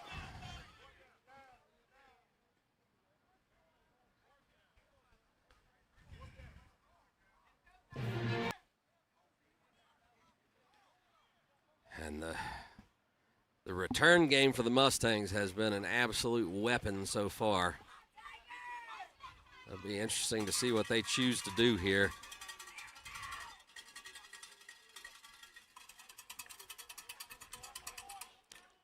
Tigers led it 28-6 at halftime. Now lead it, but 28-19. All the scoring here in the second half has been for the Mustangs. And we get ready for the Tigers to punt. Handling the punting duty yet again is going to be Trey Moore. You're going to have a dangerous man back here to try to return this punt. That's Keon Cleland. And here comes the kick. Good looking punt. Right to Cleland, but some good air under it. But Cleland will field it and return. He's across midfield, cuts to the far side, streaking down the sidelines. Stays up inside the 10 before they haul him down at the 5. So a big punt return there for Cleland, a dangerous athlete. My goodness. And we've got a flag on the field. I'm not sure. We're going to hope that's a hold. But my goodness, between Cleland and Rawlings, the return game has just been a nightmare fuel for Tigers fans. Well, these two return men have just been unbelievable. It will be a hold, and so that'll move the ball back 10 yards. Still great field position as the Mustangs are right back in scoring position. And the Tigers are holding on for dear life here, Matt. Indeed they are. 7:58 left to go in the game. Tigers cling to a 28-19 lead. Mustangs back in business again with a short field, 25-yard line on the Tigers side of the field. False start. And that'll spot the Tigers defense 5 yards. So you'll take what you can get there, yes, huh? You will. They went with a hard count there, and the left guard came out of his stance. Easy call for the officials. That'll back it up 5 more yards. So they were all the way down to the 10-yard line, but because of penalties, it's now back at the Darlington 30. Well, there have been 2 extra points that were not converted here for this Mustangs team. So right now where the score is, that definitely looms large. Here's a pass from Dungan. Connects up the middle, shakes off 2 tackles. That's Cleland. Stays up and gets back down to about the 6-yard line, and they're in the red zone inside the 10. And you had 2 Darlington defenders that were all over that, but kind of collided trying to make the tackle, and then Cleland was able to advance the ball another 15 yards. It'll be 1st and goal at the 8-yard line. So I believe a 24-yard play there by Cleland that sets up shot. 1st and goal from the 6-yard line. Quarterback's going to be in the shotgun. That's Noah Dungan, always running from the shotgun here in this game. Turns, looks to the right side. He's got company in the backfield. Parton nearly wraps him up, and then cleaning it up at the end of the play was Ade Desalu with a big stop. Great team pursuit. Huge, absolutely huge. Dungan did a good job slipping away from the first tackler and then the second, but as he did that, he had to backpedal, and they went from the 8-yard line all the way back to their 22, a 14-yard loss on the sack. And every time it looks like Darlington might just be out of gas, they find a way to make a play. The grit of the Tigers on full display on defense here late in this ball game, trying to hang on. 6:52 left to go. Dungan drops back, looking to throw. Pretty good ball to the near side of Rollins, hangs on, and then keeps it in, goes out of bounds. 14-yard line, I think, an 8-yard gain. And it's 3rd and goal from the 14. Let's keep in mind here that the Mustangs have struggled in the kicking game, so you've got to think that this is 4-down territory. Can the Tigers' defense find a way to get off the field again? Well, we're about to find out. 3rd down and goal from the 14. Shotgun formation. Dungan in at quarterback. 2 wide receivers far side, a couple on the short side of the field here on the near side. Working right to left. Trailing 28-19 to your Tigers. Dungan's going to have to tuck and run, trying to wrap him up. Parton gets in there. A swarm of Tigers bring him down about the 8-yard line. And that'll bring up a 4th and goal from the 8. Precious seconds ticking off the clock. Oh, if the Tigers could get off the field here, it would be huge. So the Tigers try to dial up another 4th down stop. This would be the 2nd in a row for the Tigers here. Trying to get the road victory to start the season. Well, they're going to kick the field goal here. They're going to kick it. They've struggled in the kicking game so far. This is going to be a 24-yard attempt here for their kicker. He's a lefty, so this is the right angle for him. Here's Nico Tour. Here is the kick. It's blocked. The Tigers have blocked the kick and got another 4th down stop. They're going to get the ball back, clinging to that 28-19 lead. How about that? My goodness. Mustangs elect to kick it. Had they kicked it, it would have made it a 6-point game, and another touchdown would have won the game. So the math was right. But there was a line drive kick, and the Tigers come up with the block. I hate that we don't have a view of the replay to give the kid credit who got a mitt on that, a paw, as Matt said, to use the proper terminology. If you're a Tigers fan, which we are. And typically, we're high up enough to where even if we don't have the replay, we can probably catch it. But today we just don't have the angle for it, so we apologize to that young man. But what we're going to do, we'll find out who it was, and he'll get proper credit coming up on the Coach Grove Show this Wednesday for sure. You're darn right he will. Now, where that was recovered, spots the ball all the way back at the 1-yard line. And Darlington's going to have to play it safe here, Matt, and just edge their way out. All right, so the Tigers are going to try to run the ball. They get some room on the edge, tripped up by the turf monster. It's going to be Bo Powers, but he gets out to around the 5, so they got a little wiggle room there. Yes, they did, and they will use every bit of this clock. Oh, first down would be huge. It would force Mount Vernon in a situation where they have to go ahead and use those timeouts. They can get it under 5 minutes here before they have to snap it.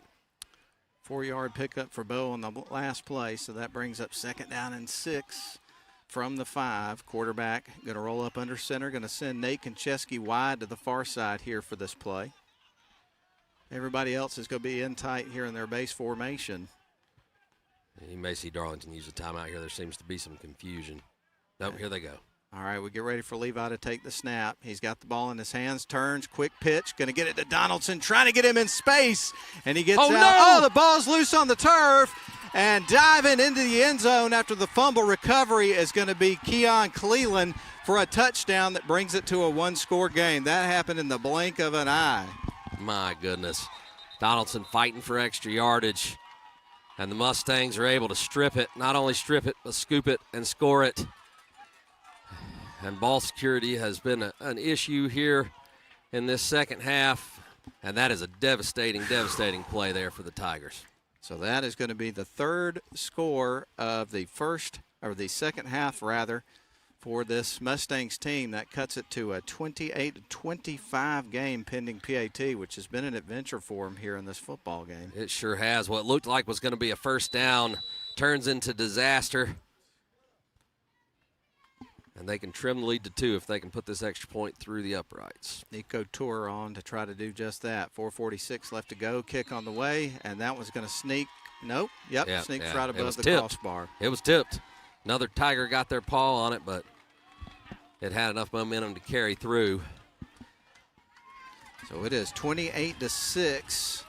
The Darlington Tigers had a massive lead coming into the half. 28-6 was the score, and now it's 28-26. So we've seen 20 unanswered points here for the Mustangs here in the third quarter of the ball game. Yeah, we have, and man, just tough. And this is where the coaching staff and everything they preach to these players of move on to the next play has to come in. If it could go wrong, it has gone wrong for the Darlington offense.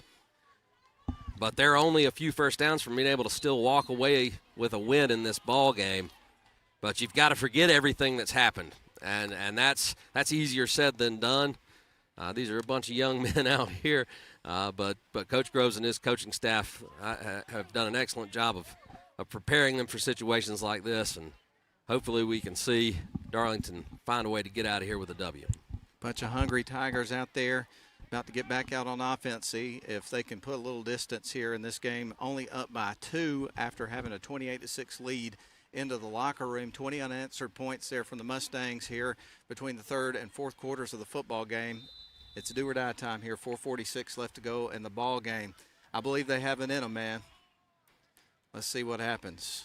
Tour going to kick it away, end over end towards the end zone. It will be brought out by a fast man, Donaldson. Stutter steps, shakes a couple of tackles, and he gets it out to the 14. So the coverage was good, a little pushing and shoving. Tempers are pretty hot here, but man. Yeah, there's no question that all the momentum right now is on the side of the Mustangs. They're charged up. Darlington's defense came up with some huge stops, some big plays, got off the field on fourth down, blocked a field goal. But 2 timeouts left in the Mustangs' possession here. So Darlington has got to pick up a few first downs if they're going to salt this one away and force the issue. And field position has not been the Tigers' friends in a lot of portions of this game. Right now they're backed up at the 14-yard line as they get ready to dial up first down and 10. Duggan under center getting ready to take the snap. Everybody in tight here for the formation. And he will take the snap. Here's the pitch to Powers, is able to catch it, spins around, stays up, gets a nice gain out to the 16-yard line. That was Bo Powers there. Very much needed. Yeah, late pitch, and Powers had to kind of juggle it, but he was able to wrangle it back in, and then he cut back in and was able to stay in bounds while picking up 8 yards.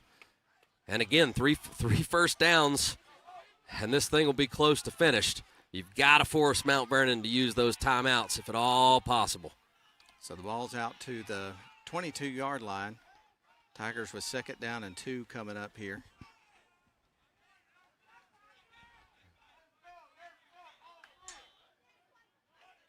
Still in that base formation as Levi Duggan is under center with everybody in tight here. He takes the snap, is going to hand it off, go with a dive, that sell, finds some room to run, gets the first down, keeps those wheels turning. That was a good hard run by Matthias. Yes, indeed. Matthias Sell, a freshman, standout on the middle school team. He's been forced into some early action with injuries to Pettit and Twyman, and a huge first down there, as they'll be able to take it all the way down close to the 3-minute mark before they have to snap it here. And that is going to force the issue for the Mustangs. Another first down, and this game might end up on the Tigers' side, Matt. 5-yard run there for Sell to get the first down. 1st and 10. Under center go the Tigers.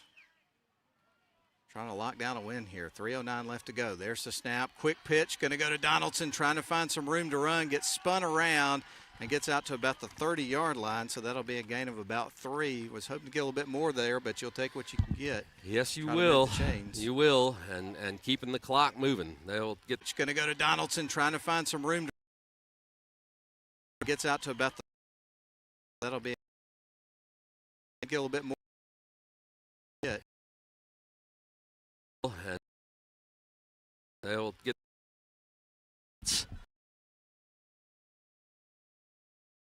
Mount Vernon start to use those timeouts.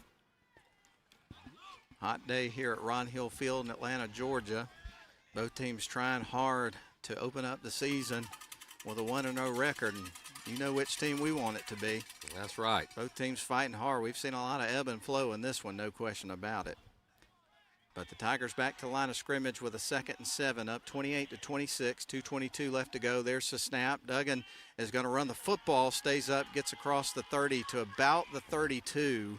So not a big pickup there, and a big down coming up here for the Tigers. Coach Edwards is electing to keep those timeouts in his pocket. Interesting decision.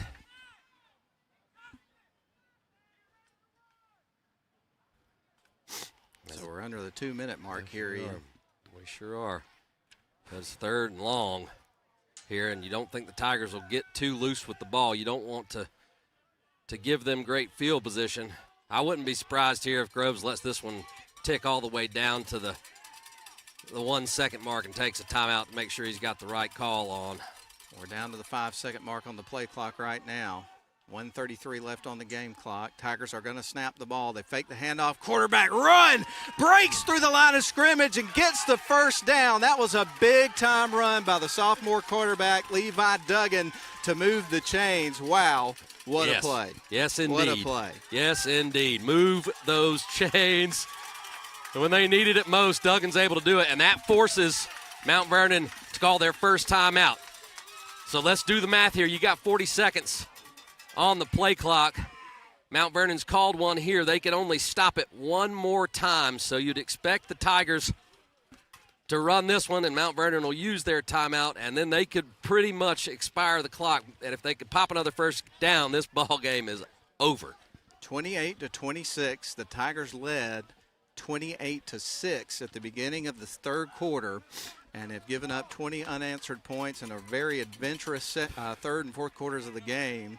But now they've just gotten first down with 1:20 left to go in the ball game with that 2-point lead. Huge first down, trying to lock this win down and get the heck out of here and go back home with a 1-0 record. Let's see if they can get the job done and celebrate a victory, a hard-fought victory today, boy, if they're able to do it. Indeed. We'll see. And right now we're going to have a water break there for the officials. Everybody just trying their best to stay hydrated in this hot sun. It has been a brutal morning and now into the afternoon here for this football game. I certainly don't envy anybody that's having to be out on that hot turf. I can only imagine what it's like down there, as hot as it is up here in the stands. I mean, man, it's got to be absolutely brutal. Yeah, we're pretty close to field level here. Morning and now into the afternoon here for this football game. Anybody that's having to turf, I can as hot as it is up. I mean, man, brutal. Level. Warm guys, protect the ball. If that's obligation number one here. If they can pick up some yards, that's fantastic. The Mustangs are down to their last timeout. Play it safe, keep it up the middle, keep that clock rolling. Ball at the 38-yard line for the Tigers. First down, 1:20 left to go in the game. Everybody in tight in their base formation. Levi Duggan under center, who just picked up a run and a first down for the Tigers. Hands it off. They go back to Sell on that play. So, no, that was Bo Powers. And he's able to pick up 2 or 3 yards on first down, gets it around the 40. Coach Edwards is electing to go ahead and let the time roll here. Play clock has started. By my count, they can get it down to 31 seconds before they have to snap it. 56 seconds, clock ticking down to 54.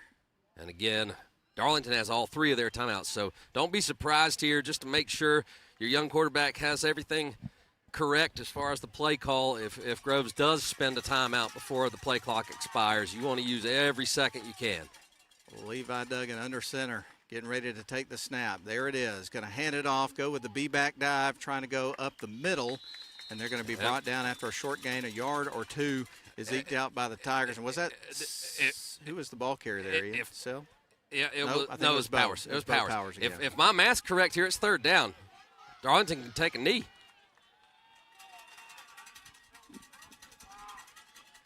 There's 4. Got the ball a yard to the 41. Should be able to take a knee. Yeah, if the play clock goes to 40, Darlington just needs to run a play here, and that should be it. So Groves walks over to the sidelines here as we get ready for the final 29.4 seconds, almost 30 seconds on the clock, with the Tigers clinging to a 28-26 lead, but look like they're in position here to wrap this thing up with a victory. And if that's the case, Matt, if I'm not mistaken, they should be able to go to victory formation here, take a knee, and that should be it.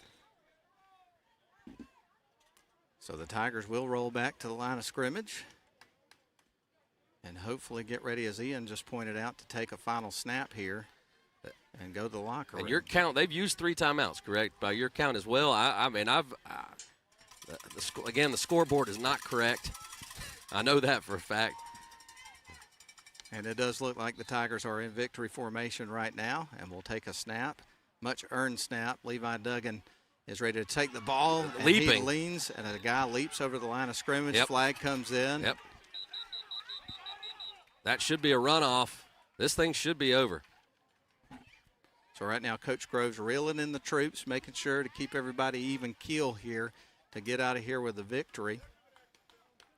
As the Mustangs work their way over to their sidelines. Scoreboard shows 22.4 seconds. We got a meeting of the minds right now between the officials, waving off a flag. And it looks like the Tigers are getting ready to go into celebration mode as the clock has now started. And your Darlington Tigers are about to be officially 1-0 to start the 2025 season. It took 2 days to get the job done, but they finally did.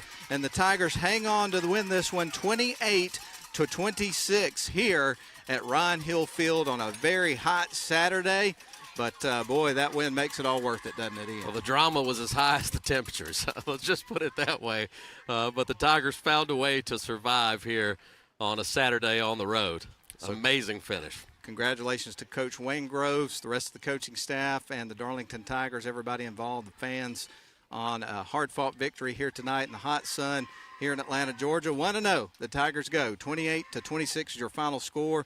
We're going to have a brief wrap-up show coming up after this one, so we're going to take a break here for 3 minutes, and we will find out who the first Honeymoon Bakery icing on the cake player of the game is going to be today, and bid you adieu. We'll be back in 3 minutes. Go Tigers.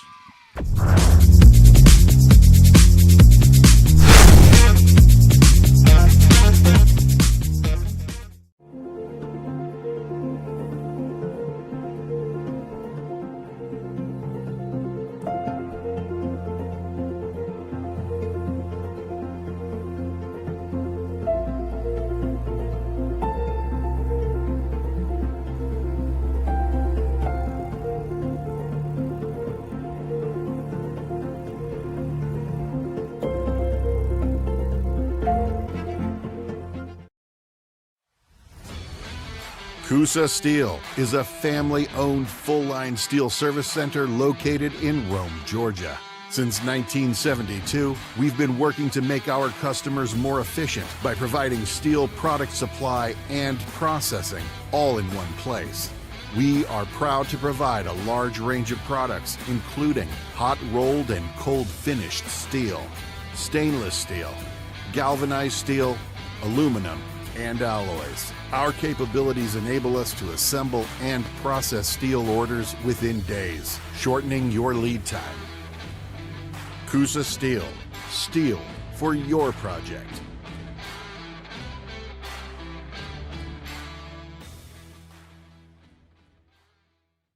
Shop for your next car, truck, or SUV at Riverside Auto Group. Check out riversideautogroup.com today to browse their selection or visit with them in person at Riverside Chevrolet GMC in Rome, Riverside Toyota in Rome, and the all-new Riverside GMC Cadillac in Cartersville. Locally owned and operated by the Welburn family since 1974. That's Riverside Auto Group. Visit riversideautogroup.com.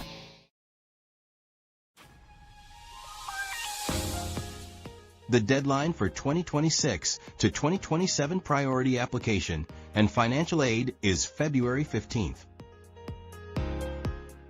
Schedule your private campus tour at www.darlingtonschool.org/visit or by emailing admission@darlingtonschool.org.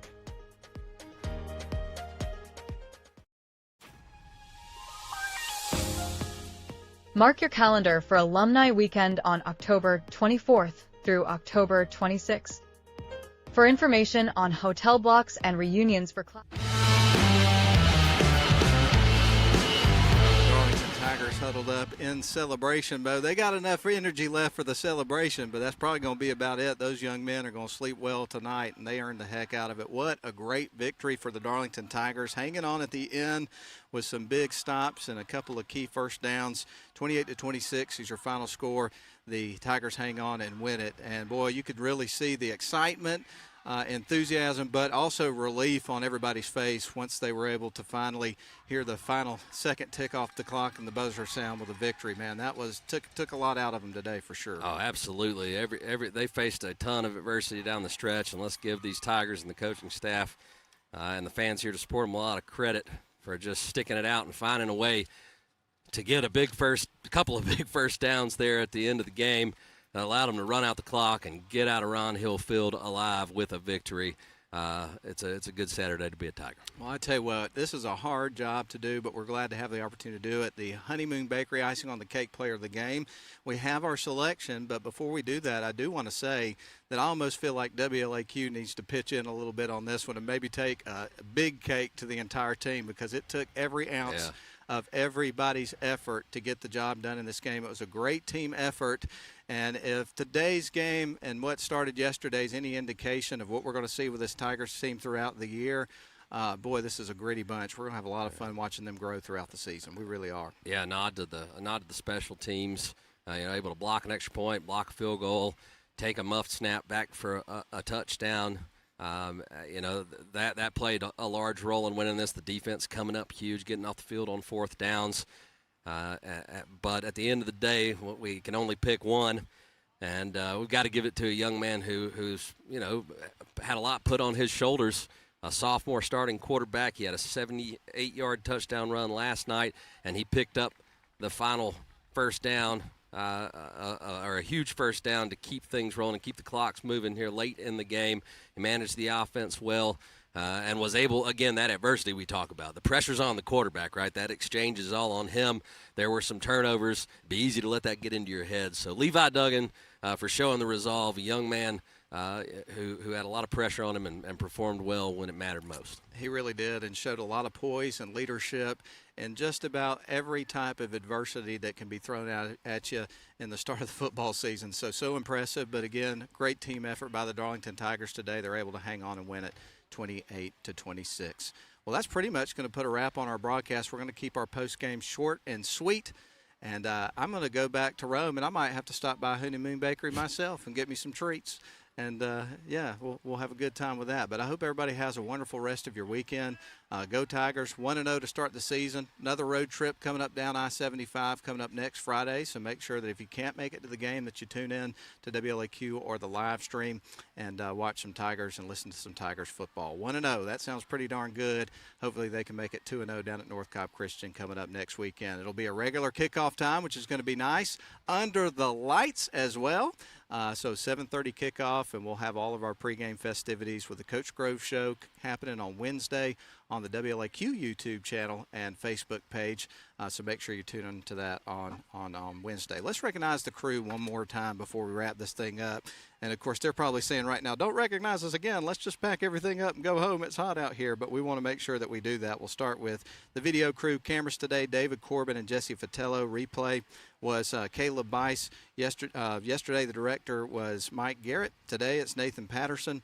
And I think that covers everybody there, so we want to thank them for what they put into just unbelievable production on the video end of things. And then, of course, we want to recognize Lynn Butler back at the studio. He's been with us all weekend long. We certainly appreciate his endurance for making sure we got the broadcast in and the scoreboard show last night. But last but not least, I want to thank my partner in crime, Ian Griffin of V3, and also does a lot of stuff for WLAQ Sports. Man, I know you got a lot going on, with some of your other gig and family this weekend and everything. So we appreciate you carving out some time today to help us get the broadcast in. It's not the same without you. So thanks for being with us, man. We appreciate you. Absolutely. Enjoyed it. All right, so for everybody in the crew, I'm Matt Davis with a play-by-play story here on WLAQ and the live video stream. Congratulations to the Darlington Tigers and head coach Wayne Grove, the rest of the coaching staff, on a victory to start the season. 28-26 is your final score. Go Tigers, and we'll talk to you next week. Hope everybody has a great weekend. So long for everybody on the crew. Good afternoon, everybody.